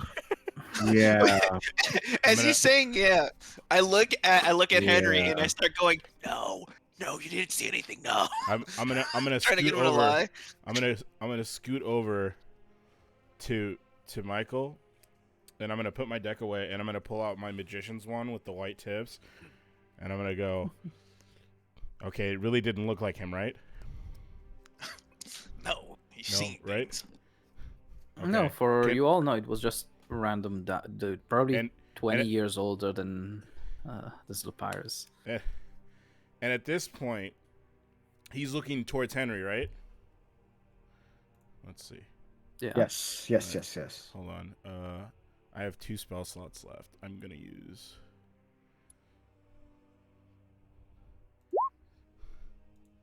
This one. This. And I'm gonna Oh, turn God. myself into Slopyrious. and, and I'm gonna go over because I'm sure he heard me, but I don't know if he turns around. But I'm gonna start walking towards him. You do hear Criss cast a spell behind you, but who knows? So I turn around. And as you turn around, I cast minor illusion. And as Chris is walking up to you, you just hear your own voice saying, "Call me crazy, call me crazy, call me crazy." Can I mouth it like I'm saying it? After the first one, yeah, I guess. All right. I'm completely unfazed by this because I know how they are and I know who this is. But I don't know who is who. So I look over to the example of myself, which I think may have been Criss, and I'm going to do an intelligence check to say, "Criss, you're an ass." It would be investigation to see Oh. through an illusion. So yeah, Investigation? yeah. Okay, let me see.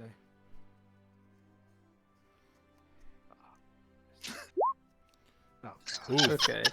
You don't see through the illusion, and Nice. it is seeing what you just saw. It is still quite startling and creepy. Like your hair, the hair on your neck and your arms stand on edge seeing this because it is creepy as fuck, objectively speaking. And then I'm gonna go. But you can still count. You can still see. Okay, there's 5 of us. One's not here, and this thing is here, and I know who they are. You can still go and say, "Criss, cut the shit," but I you're just- not that confident or reassured. Unfortunately, I just go, "Ugh," and then I prestidigitate like dust as though I undo the illusion and it goes off of me and it's just me.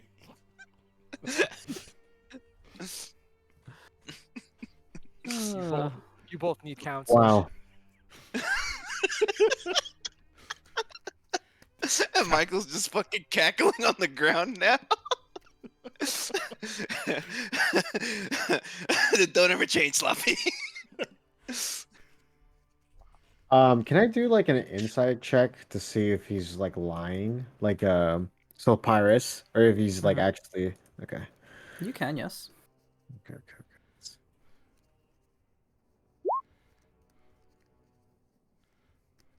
He does seem genuine. He did seem genuinely shocked to see himself hanging, and he did seem thoroughly.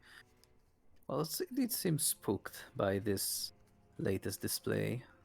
Okay. All right. Although it's weird because you also saw that body and it looked nothing like him. Who knows? Mm. All right, let's head out. Yep. You hear Michael still laughing? Hold on, I'm not done laughing. Alright. And after 30 seconds, he gets up. All right, I'm done. Let's go. I He yell over starts to him, walking. "Get up, you waste of space!" I don't know. Maybe you should ask nicely if we can leave. Yes. Are you thirsty? I have a vial of acid right here. Let's see. Well, Oh, as man. we're walking to the next location, Mhm. like walk around next to Slopyrious and I say, "You really think that like you saw yourself in that dead body?" Ask yourself this: have anything I've done through this entire journey led you to believe that I'm a crazy person? I don't. I only know you a fraction of what I've known Michael and Chris. So Okay, then let right me now you're still a rewind. stranger. Then let me rewind. That was me hanging from that rope. I know Okay. what I saw. Okay. All right. Hey, when we get back to a place where we can just camp out, I usually pray before I go to bed. Maybe you and I can pray together. I'm not a religious man, but you can pray for me. I'm walking with Michael, and Oh, I'm like, man. I look at him, and I look at the party, and I just say, man, Strahd's not gonna know what hit him.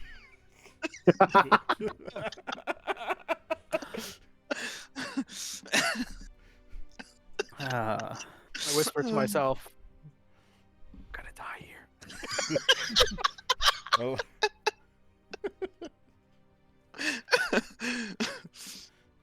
okay, you managed to make it back to the village without any further encounters or shenanigans happening. And this is, I think, a good stop to take a little break. all right. So I'll see y'all back in 10 minutes. Yep. All right, sounds good. See you in a bit.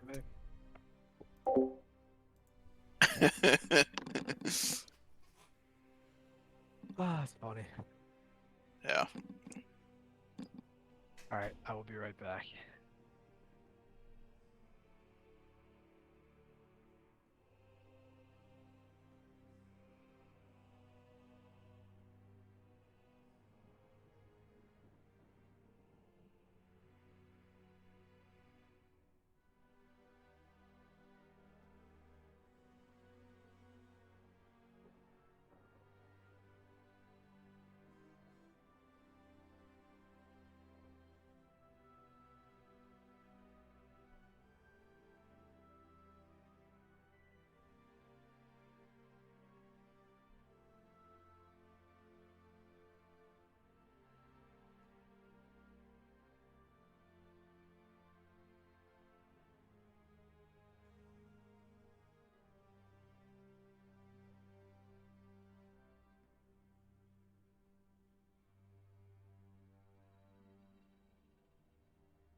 Alrighty.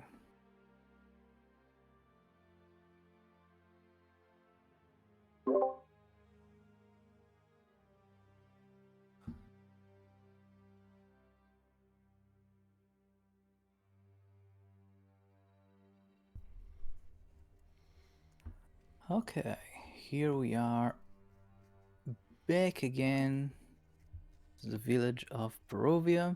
You know what, let's change up the music a little bit.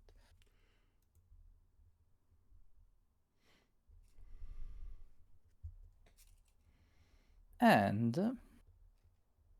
oh, you know what, actually? As you're walking in, Sorry, it's I'm getting... back.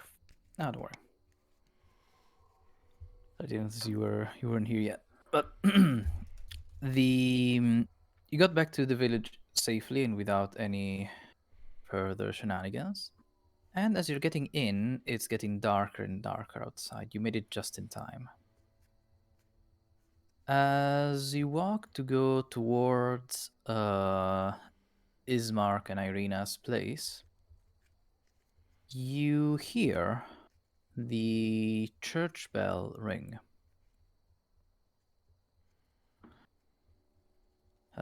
Signaling the sunset.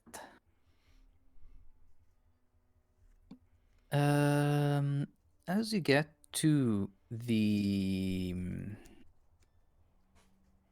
mansion, you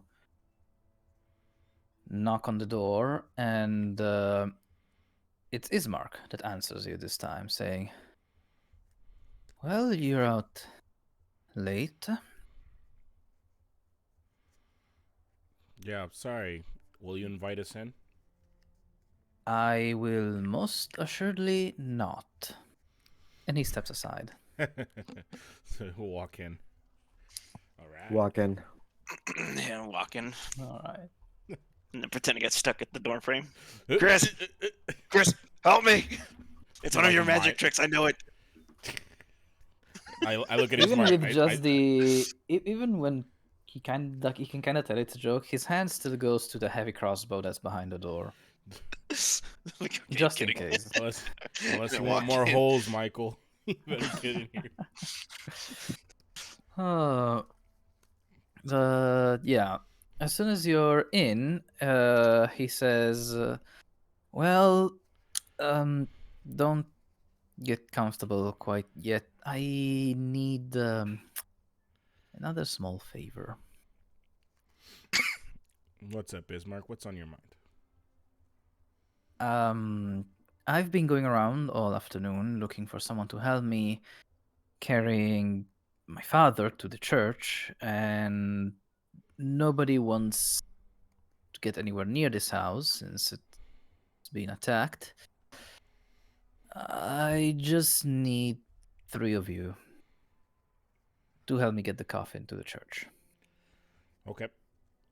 I'll help. Yep. I'll help too. All right. Thank you. Mm-hmm. This will be quick. And quick it is. The coffin is already closed. There's Irina looking very sad behind it. She lets out her last tears for her father. And on the way there, Ismark explains that funerals are held at dawn. But still, it's good practice to bring the dead the evening before. Mm-hmm. Did you want to ask him about Mad Maggie there, Michael?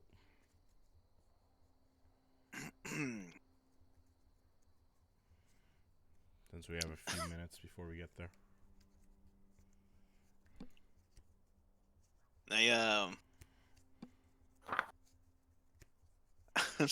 I'm walking next to Arena. No, And, Irina is not coming with you. Yeah, she Oh, didn't leave the that's- house, bro. Just you and Ismark. Irina okay, doesn't okay. leave the house unless she has Alright. to. So I'm walking behind them. Mhm.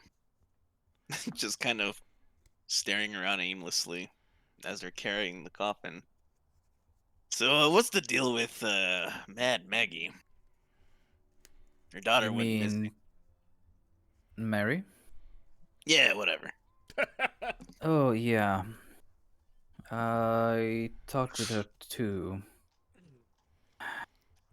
Yes, her daughter is missing, and I do think she was taken during the night while our house was being attacked. I. She's never been quite all there, Mary, you know? Hmm. But she didn't deserve to lose her daughter like this. Is there any possibility the girl left on her own? Um, I mean, wouldn't think she was that terrible of a mother. Although she is a teenager, so maybe she did do something stupid. At any rate, whether she was taken or she left on her own, I think her fate is the same at this point. Hmm. She's either being torn apart by wolves or devoured by vampires. I don't know.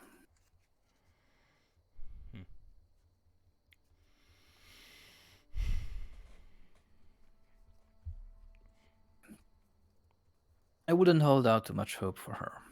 But hey, if you manage to find her, props to you. I'll be happy to be wrong.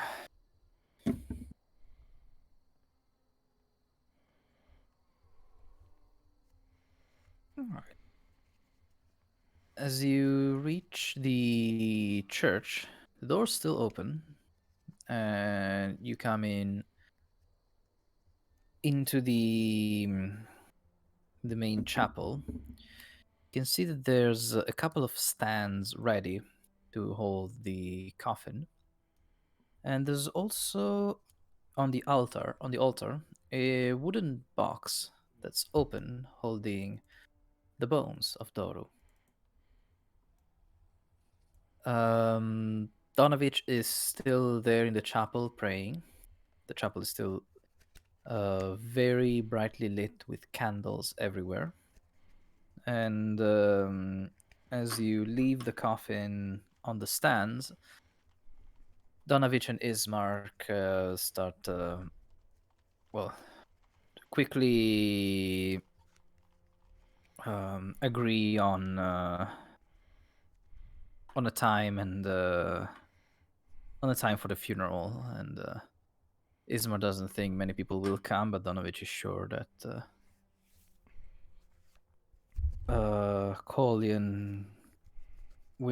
Collian's funeral will bring at least some crowd. You quickly leave again, but as you get back to the main square, Ismark actually stops to look back at the church, saying, "Actually, you know what? Let's wait a moment here. There's something I could show you."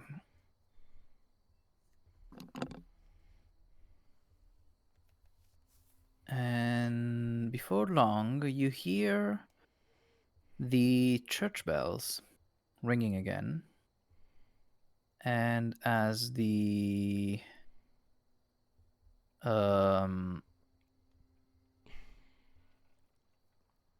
as the lights are snuffed slowly, one by one, snuffed out inside the church, an eerie green light diffuses the graveyard. From this light emerges a ghostly procession. Wavering images of doughty women toting great swords, woodwise men with slender bows, dwarves with glittering axes, and archaically dressed mages with beards and strange pointed hats. All these and more march forth from the graveyard, the numbers growing by the second.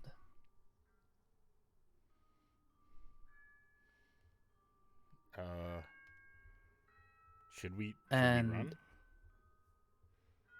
Ismark says, no, they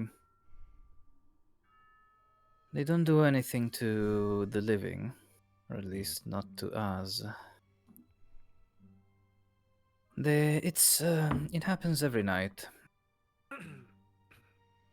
They'll take the old Svalich road, and you'll see. And so they do.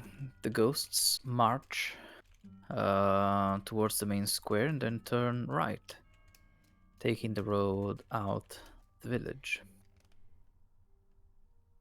The Ismark says they are the ones that didn't make it. For the last 5 centuries, a lot of adventurers have come and gone. They will walk up the valley, possibly all the way to Ravenloft. I've tried following them once, but didn't get far from the village. They are a testament to how dangerous this land is and how careful you will have to be. Especially with my sister. Please, protect her, alright? Oh, most definitely. Wait, Ismark, are you not gonna come with us? I can't. I'm the son of the dead burgomaster. I'm supposed to take charge here. I can't just abandon this town to ruin. I have to at least try, you know? Fair enough. Plus, with me still being here, Strahd might think Irina's still here too. Okay. As Michael's watching these ghosts march out of the city, he gets this genuinely stupid idea. Criss, I'm on it, and I go up to Slopyrious and I say, "Hey, Slopyrious, do you see yourself in any of them?" I start laughing. Wait, that's not what I meant, but that's good. My bad. My bad. What if we dressed up as ghosts? Will we take Irina out of the village and follow the procession? But this is happening at night, and we're gonna go in the morning. And those guys are heading to the castle, according to Ismark, and we're heading towards a different city, I think. I thought they were heading towards Ravenloft. Isn't the But that's not where village we're you're supposed to going. go to? We're going to a city called where's my notes? Valaki. Yeah, Velaki. Lucky, aren't they on the same road? And don't know. Michael's just trying to remember the signs that they were looking at earlier. From the crossroads, yes. But, In response to what Chris said to me, I turned to him and I go, "Hey, Chris, want to hear a dad joke?" "Oh, wait." And then I walk.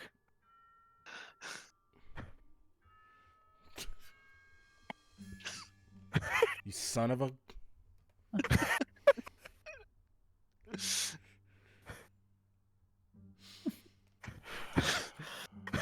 all right. Well played, Slopyrious. Well played. Well, at least you got high spirits. I swear, I thought that's what you were going for. I'm sorry, dude. No, it was perfect.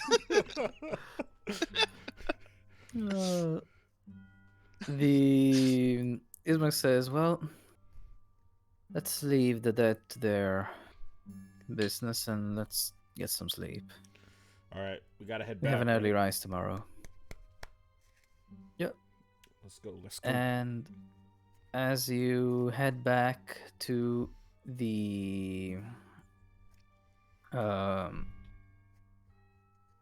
That's a short rest. that's a long rest. Oh, beautiful. as you head back to the mansion. You get some dinner and a long rest. So, Michael, you get all your hit points back. All right. Can I cast my Find Familiar spell then? As part of this long rest? Yes. Lovely. So I will do that. Cool. What form do you want your familiar to take?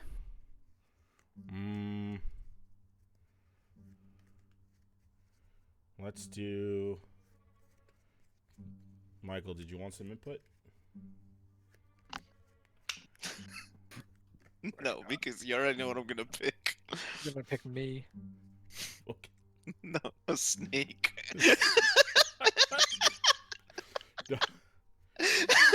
Yeah, all right, no, either that or pick something So- that's small. The most meta form for the familiar is the owl, Yes. Mhm. Yeah. because Or it has raven. flyby. Like Does all have a the other raven, so it wizards. will look right at home here. Yeah. Should I just do Raven maybe?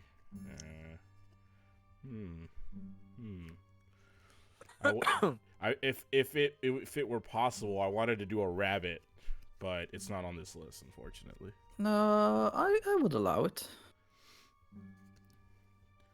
Yeah, there's no sound. Why are you laughing? Why are you laughing? You pulling it out of your hat when you finding it? Bonk. Well, you pull it out of a pot. So you burn some incense, you stir up things, you do your ritual and stuff, and the thing that comes out is not exactly what you were expecting, as it is a rabbit, all right. Or at least it maybe once was. Uh-oh. It's like a carcass, like. It is, as soon as the picture loads, Put it back, like. an undead rabbit. Oh my. But What is it the alive? fuck is that thing? It moves around, it looks at Oh, you, okay. is your familiar. Awesome. In Just all- start laughing, Chris. I think you overdid your rabbit. What the fuck is that? Hey. Look, when you summon a great familiar, you show me your familiar, okay? Don't judge me. Listen, I didn't go to college. No, I can I don't tell know by what the you fuck that casting thing is. invisibility in a store. Hey, that was a minor oversight. We all got out. You got punched in the face, but that's okay by me. You weren't even there to witness that. How do you know that? Henry? I heard it from your fucked up rabbit.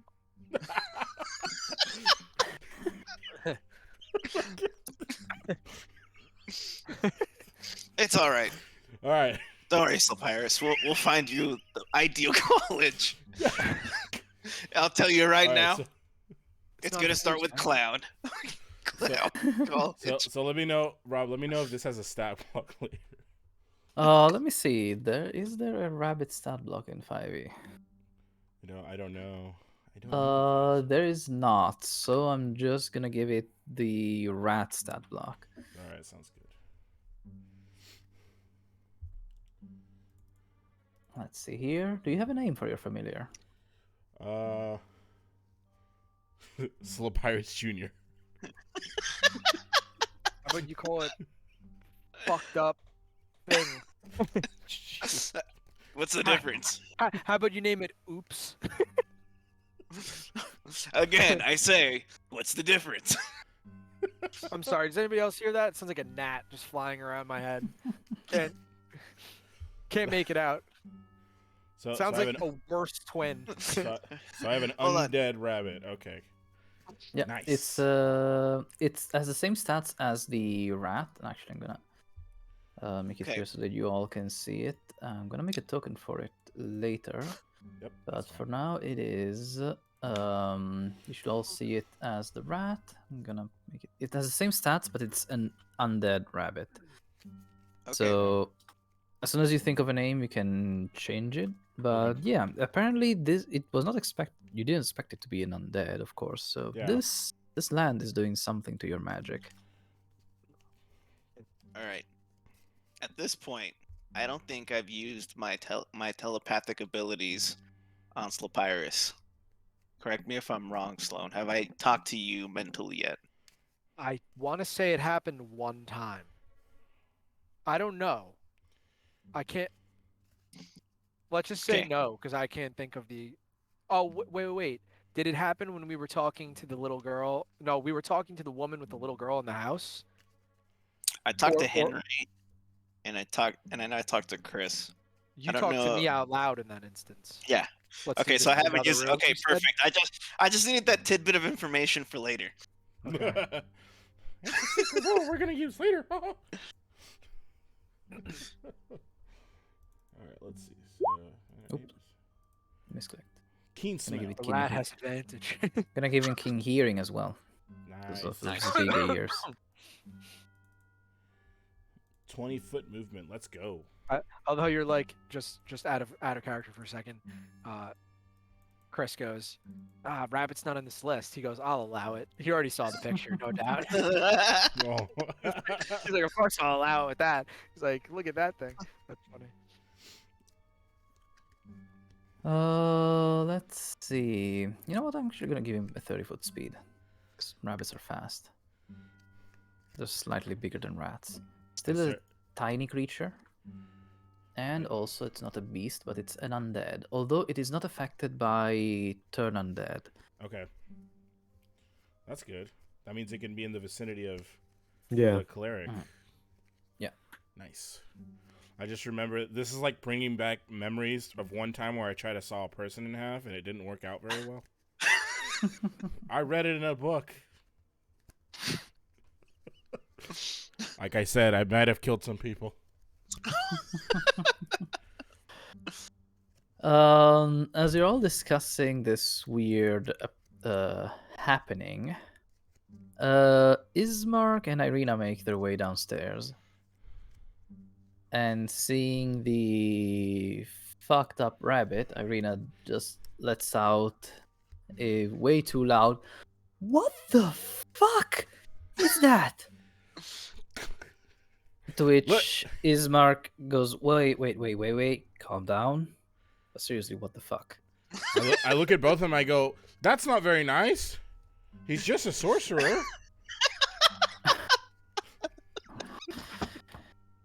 Not him.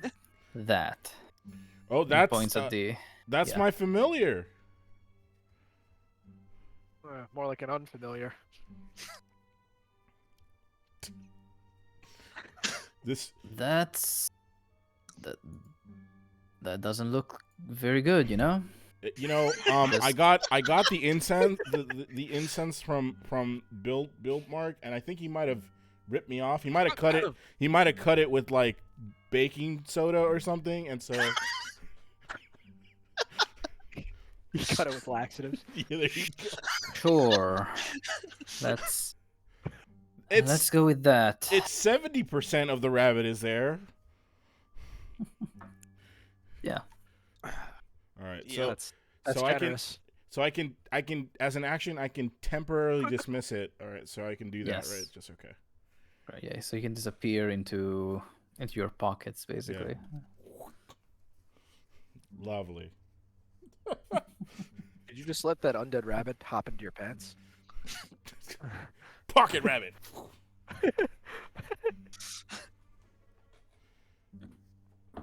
Hey, is that an undead rabbit, or are you just happy to see me? Right. Hey, Just wait till I get shocking grasp and I throw him at you. I think that rabbit's got rigor mortis. Taser undead taser rabbit. funny as hell. Yeah, that would be interesting. All right. So You notice that Ismark and Irina are dressed well today, Oh, is it the next day? and it is the next day. Yes, Oh, here, let me just long before rest. dawn. You did get a long rest. You can change spell slots for those of you who can. Sorry, you can change your spell. You can change up your spells for those of you who prepare the spells. Did it work? Yeah. Now I have a question Okay. about the optional rules for wizard. Am I Mhm. allowed to change cantrips using the optional rules? You are allowed to change cantrips once you reach level 4, I believe. Okay. For if it's Tasha's rules. Yes. So whenever I reach that whatever level it's I have access to that option, right? Yeah, correct. Okay, Yeah, cool. we're going to go with. I'm going to allow the optional rules by the Tasha's rules by default because they make characters a bit more interesting. Cool. I don't think there's any I missed so far for your characters, but I'll check later because I did check before we started playing, but I will check again because I forgot what I found. Mm-hmm. All right. Sorry. Go. Oh, yeah, that's the next one. And so, as I said, Michael, you have your full hit points again. And everyone else gets their, well, half their hit dice back and everything else. So, it is the next day, and Irina and Ismark are headed to the funeral. Are you going with? Yep. Mm-hmm. Mm-hmm. Okay. At the funeral, change music. This one's getting repetitive. The as you get to the church, you notice that a surprising number of people are there. And Irina and Ismark are surprised, are also pleasantly surprised by this. They everybody is gathered around the back of the church, where a grave has been freshly dug, and the coffin is placed on the two stands near it, like a few 10 or so feet in front of it, closer to you and Donovich. Donovich stands besides the coffin and says, "It is with great sadness that we mark the passing of Kolyan Indirovich, our beloved burgomaster. Kolyan was a dear friend of mine, and I am sure many of you here have good memories of his time as our leader. The forces of evil have taken him from us, but we shall persevere in his memory and in the name of the Morning Lord."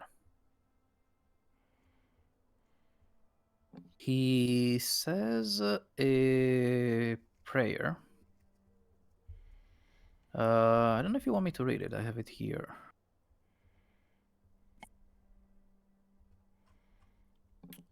Yeah, go for it. If you care enough. Okay. Yeah. Mm-hmm. O Morning Lord, the light in our time of darkness, we, our faithful people, give thanks and beg of you to grant to the souls of all your faithful departed your mercy, peace, and deliverance through the mists. Here, at the break of dawn, we pray that those we love who have gone before us in faith may know everlasting peace and find rest in your eternal sunlight, free from darkness, free from terror, their burdens at last laid to rest. May the sun forever light your face, Kollian.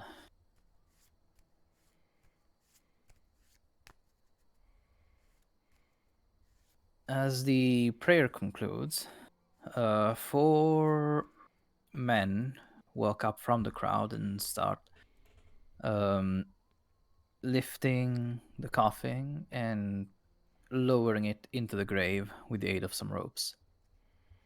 Ismark and Irina are, of course, crying as they wave their last goodbye to their father. They're the first one to throw a handful of dirt into the grave. And as they start walking away from it, you notice a hooded figure making its way through the crowd. The people give wide berth to this individual, who strides seemingly single-mindedly towards the siblings.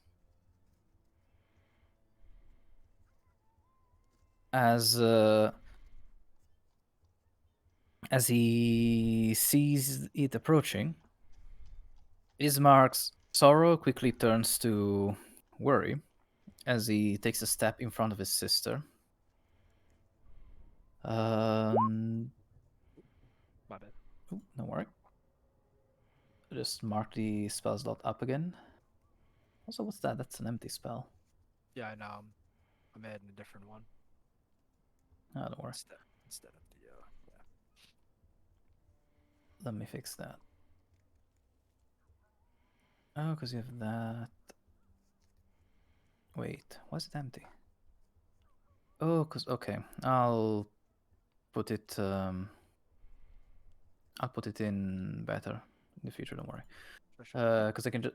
You should be able to also do that to drag and drop that from the compendium. Actually, Oh, let me do it then. I didn't realize. So, if you look up the spell, you can in the compendium section. You can just drag it on the character sheet, and it will. I did it.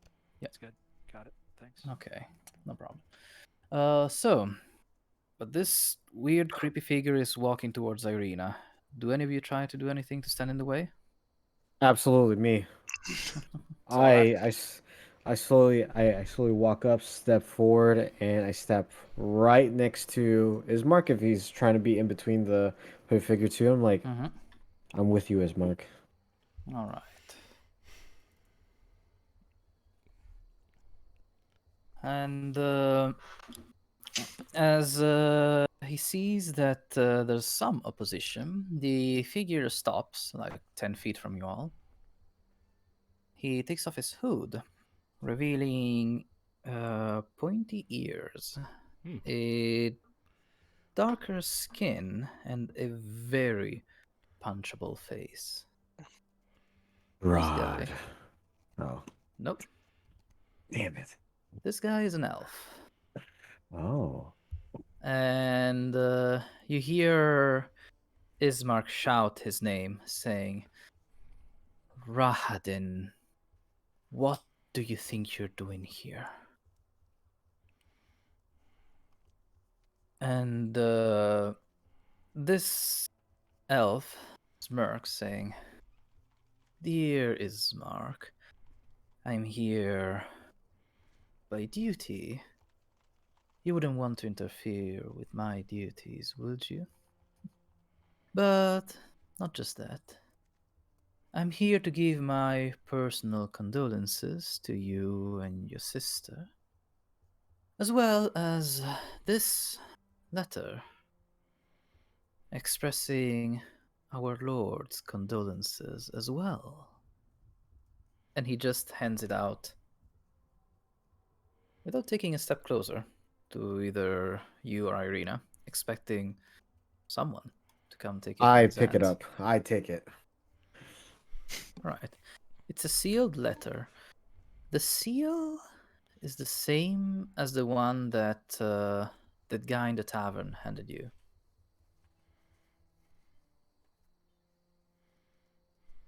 I break it open. Let's time to read it. I'm gonna read it out loud. As you start, manipulating it, Rahadin will say, that is for dear Irina specifically. Why is there a spell on it? It is You're trying to addressed. have her fall in love. It is addressed to her. You're not to question our lord. There's 2 E's in Irina. I think you only put 1 E over here. I guess it's not really for Irina.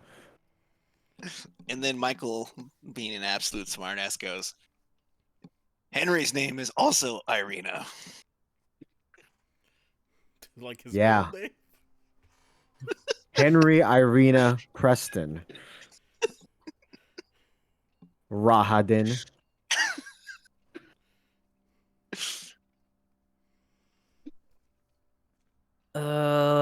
You see, his hand is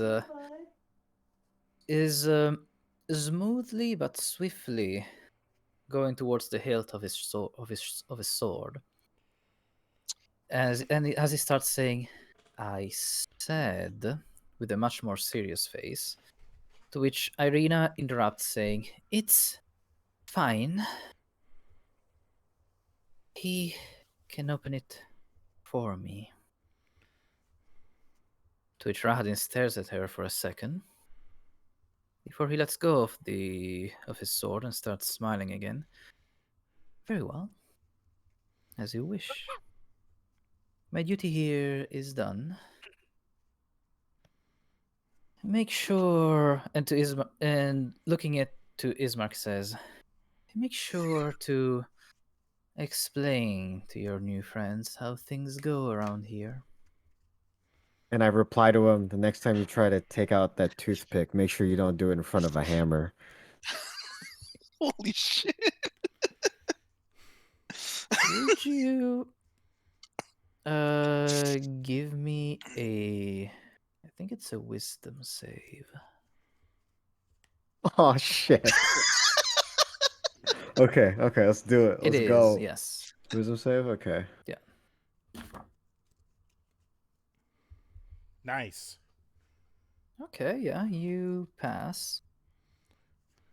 Still, you hear the screams.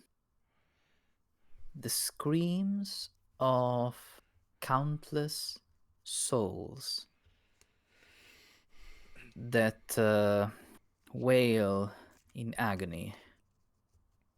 You're not quite sure, but your guts tells you it's him. It's all the death and carnage he has made during the course of his long life, and he's focusing all that on you. And despite your will being strong enough to withstand this lash, this psychic scream, you still take 6 psychic damage. 6 psychic damage. Okay. That's all that happens. Says, "Sorry, I couldn't hear you, but not that it matters. My duty is done, as I said. Until next time, make sure to learn how to behave." He just turns around and walks away. Michael. I'm you gonna have be it. incredibly fucking petty right now. And as he's walking away, I minor illusion the sound of incredibly sticky boots walking as he walks out. Because I imagine it's quiet as fuck is in here. And all Yes. you hear is Yeah. as he's walking out of the damn church. Just to try and embarrass him. That's all I want. That's all I want. He ignores it. Or at least he seems to. All right. But we'll see if there's any consequences for this disrespect. Oh shit. Does anyone have any aspirin? Someone screamed at me.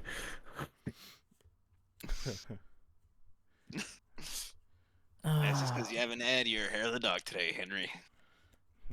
Oh, you're right. Yeah, getting withdrawals.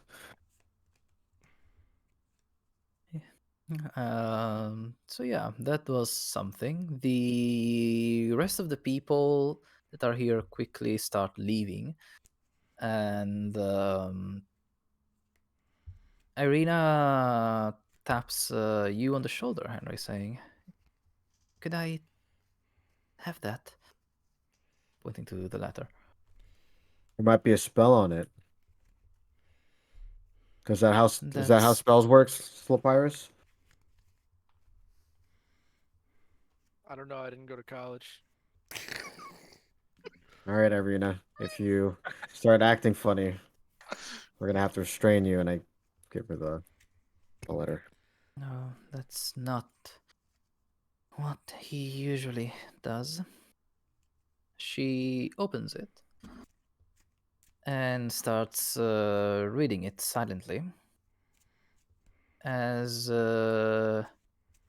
she does so, her expression becomes a mix of sorrow and anger. And after she's done, she just um what's it called? She just bends it in. She just bends it. It's not. No, it's not bended. What's it called? When Fold. you fold. That's it. Missing. I was missing the verb. She folds it twice and then rips it to shreds. So what did the letter say?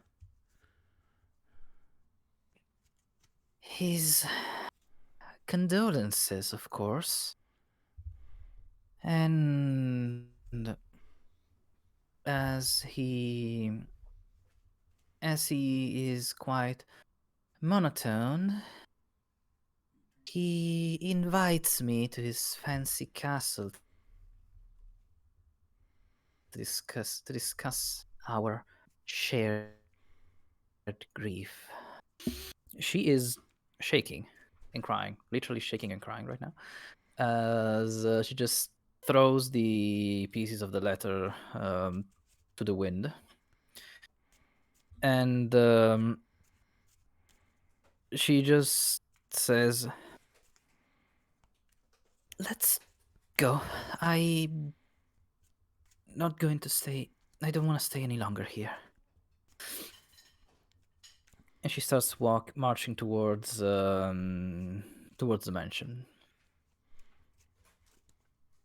Okay. Before you follow her, Donovich um, taps, I guess, um, Michael on the shoulder, going, "I'm sorry to uh, interject. But before you go, Ismark tells me it's your intention to take Irina somewhere safe, correct?" You would be right. Good, and Valaki is indeed a good option, although I am worried, seeing how our town is doing, that Valaki, despite its walls, might have met the same fate lately. I, if that is the case, I shall recommend instead you bring her to Kratsk. It is further up the valley, but Kratsk is the home of the Abbey of Saint Markovia, the holiest place in all of Barovia. There, I am sure she will be safe from evil. I've never been there myself, but all my predecessors have made pilgrimage to the Abbey. And, sorry, but some of my predecessors have made pilgrimage to the abbey, and well, while it was safe to do so, and it was a place of learned monks and holy men. The place, well, Saint Markovia hailed from. She who best took the fight to Strahd, to the Devil Strahd in all of these centuries. So if there is a safe place in all of this land, if there's only one refuge left, it should be there. Okay, is this Mark there? Is Mark? Yes, he's still there. So he's listening to all of this too, right? Correct. We'll consider it. Thank you for the heads up. Nizma says, yeah, if Valaki turns out to be a bust, or if our knife-eared friend shows up there too, I guess Kretsk can be a good option. Though it is further away, so yes, be extra careful during your travels. Well, thank you for bringing it up regardless.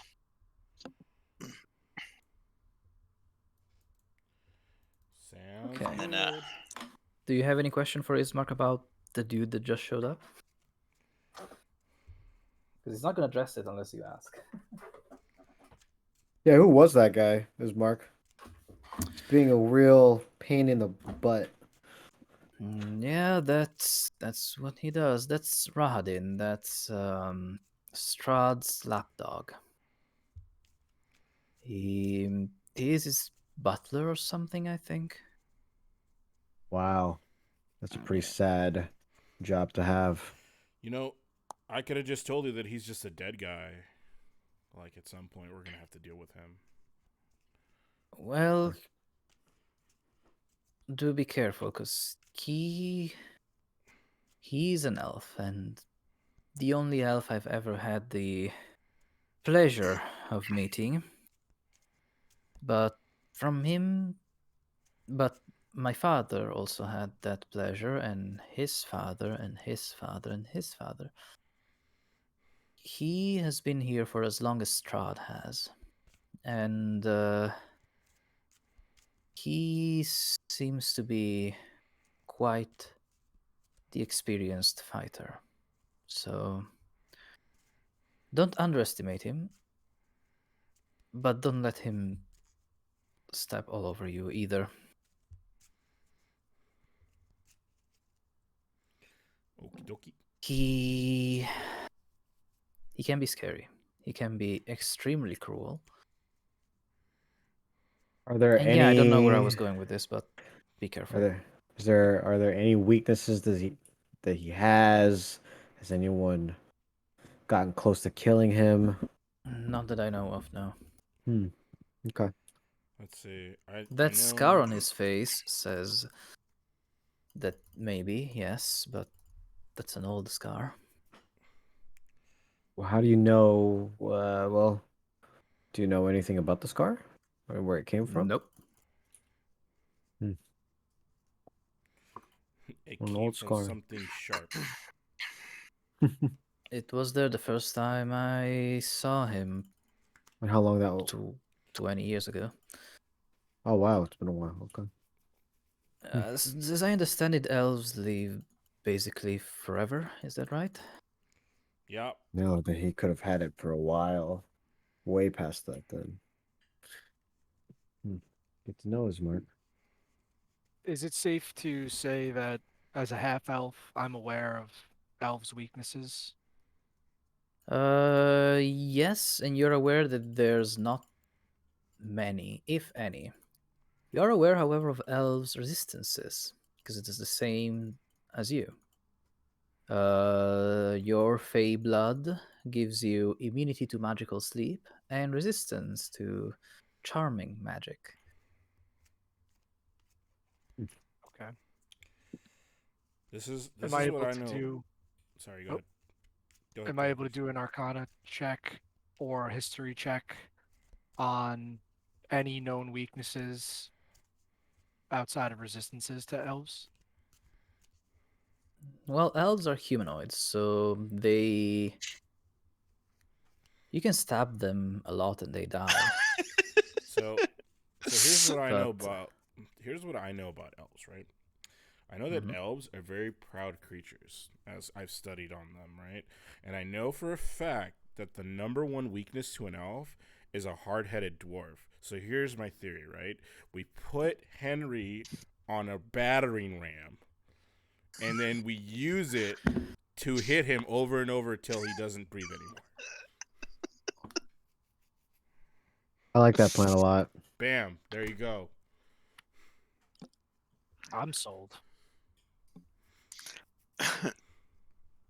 This is why you're the smart one. Got a really high intelligence score. I think he should also stick his hammer out with a light on the front For added damage. while I while I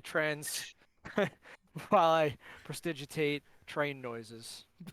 Here Make the Dwarf Express. comes the Henry train. All right. So we're gonna head back to the mansion, right? And then we should probably ask Ismark if he's okay with us taking Irina to the Abbey, or if he strictly wants us to take her to the other city. No, Ismark just told if Kresk turns out to not work out, sorry, if Valaki turns out to not work out, or if Rahadin shows up there to looking for her, then Kresk will be a Oh, good the option next as stop. well. Okay, I see. Okay. I mean, it's up to you. He just wants her to be safe. If you feel like she'll be safer in Kresk than in Valaki, go for it. I mean, it's a holier place. I just want her away from here. Both Valaki and Kretsk at least are not in sight of the castle. I think that will be much safer already.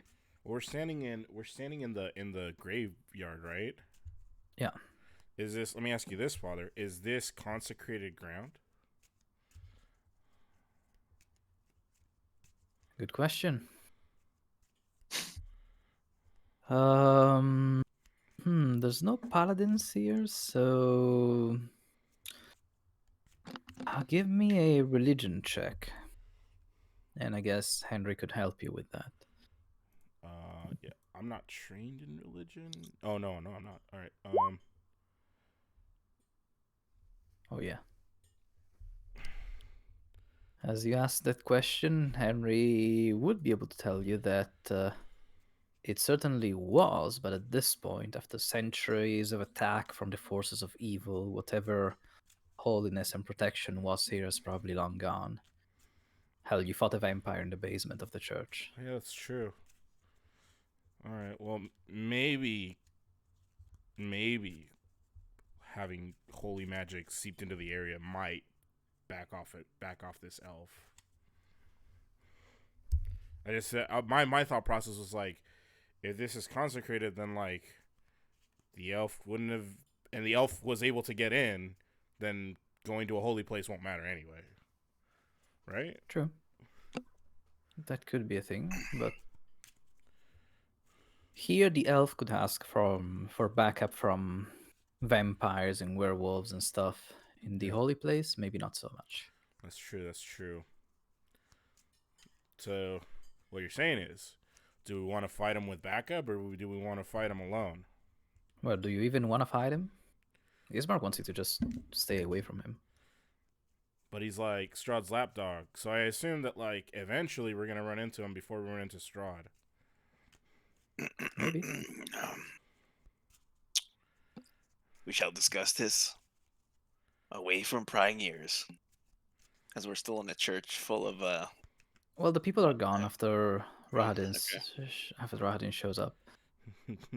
Prestidigitate a top hat. Haven't you people ever heard of closing the goddamn door?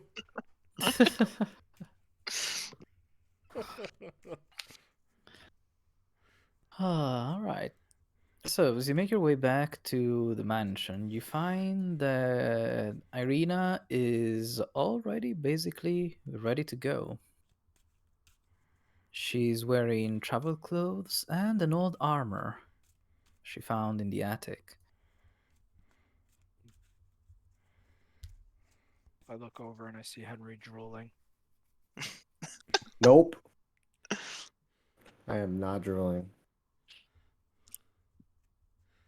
That's an impressive trait. Wow. Yeah, it is. I lean over, I clasp Henry's shoulders. Yeah, dude, you're right. She's hot. Just Hey, pat him on the hey. back and walk away. Remember what we guys still got to do as he's like walking away. And then I turn around quickly, and I go, "Oh." And then I lean in and I whisper into his ear, "Looks like you finally get to play the part of hero, buddy." And then I Ah. just kind of sheepishly smiling, like an inch away from his face. Like fucking blushing and shit. Why'd you fucking say that when people are around? And I just slap him on the chest and walk away.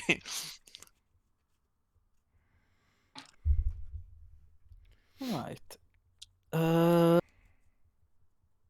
Irina takes out a backpack and goes, "So, are we ready?" Yeah.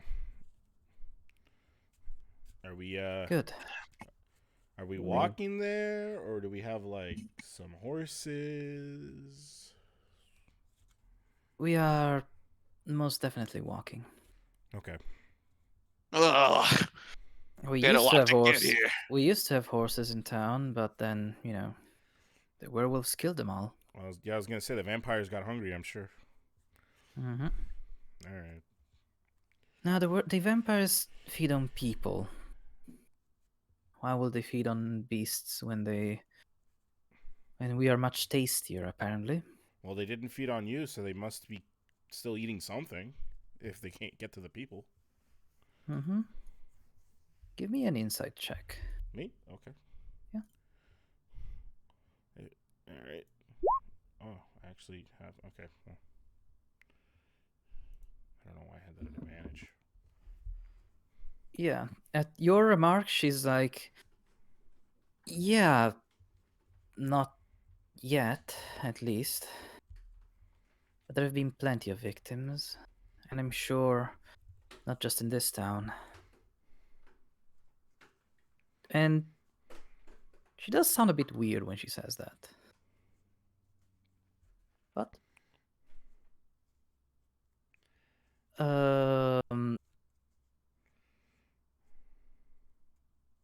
you all quickly gather whatever things you had left here to gather. She hugs she hugs her brother for one long last time, maybe, as they tell each other to be very careful.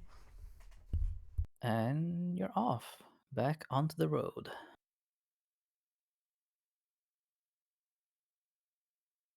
And this would be a good spot to end the session, unless you want to start the travel already.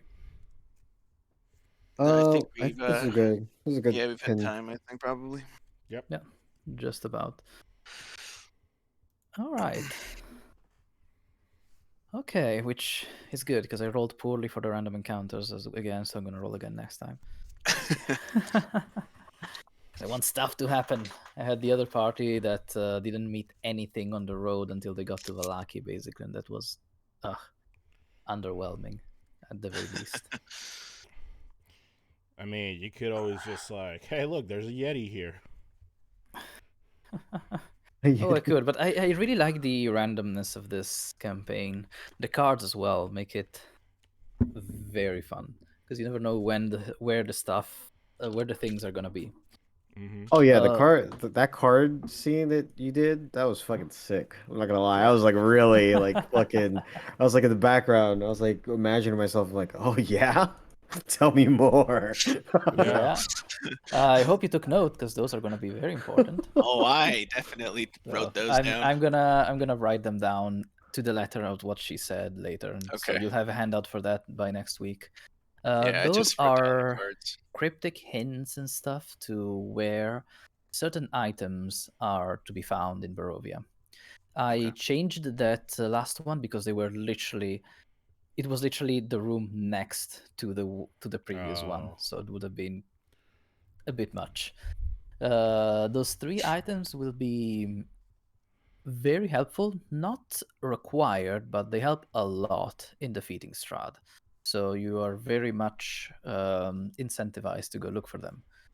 And if you keep remembering or checking those descriptions from time to time, you will eventually find a place that and go, "Hey, this is where it's at, or it's supposed to be at. Let's look around. Let's search this area. Let's search." Because one was behind the sun, so how you don't even see the sun, but in the house of a saint. Then once we find the house of a saint, maybe there will be, I don't know, a sculpture of a sun or what's it called, a tapestry, and then behind it, Mhm. or a rug. And so yeah, that's the deal with this adventure. Every time you play it, it changes. Mm-hmm. So be on the lookout for those clues. Be on the lookout for more ravens. And oh yeah, I encourage you to ask Irina as you're walking about what's the meaning of the ravens, because she does have an answer for you there. Yeah, I have a couple questions for her. And with that said, hope you enjoyed this session. I sure did. I'll just give you a tiny reminder that you can, if you want, leave a review Mhm. on StartPlaying.games.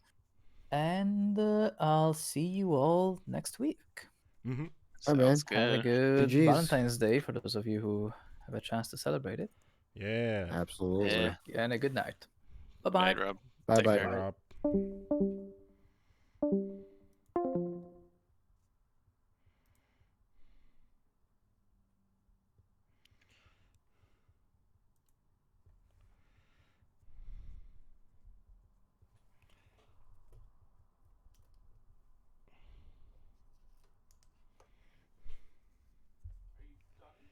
Yeah.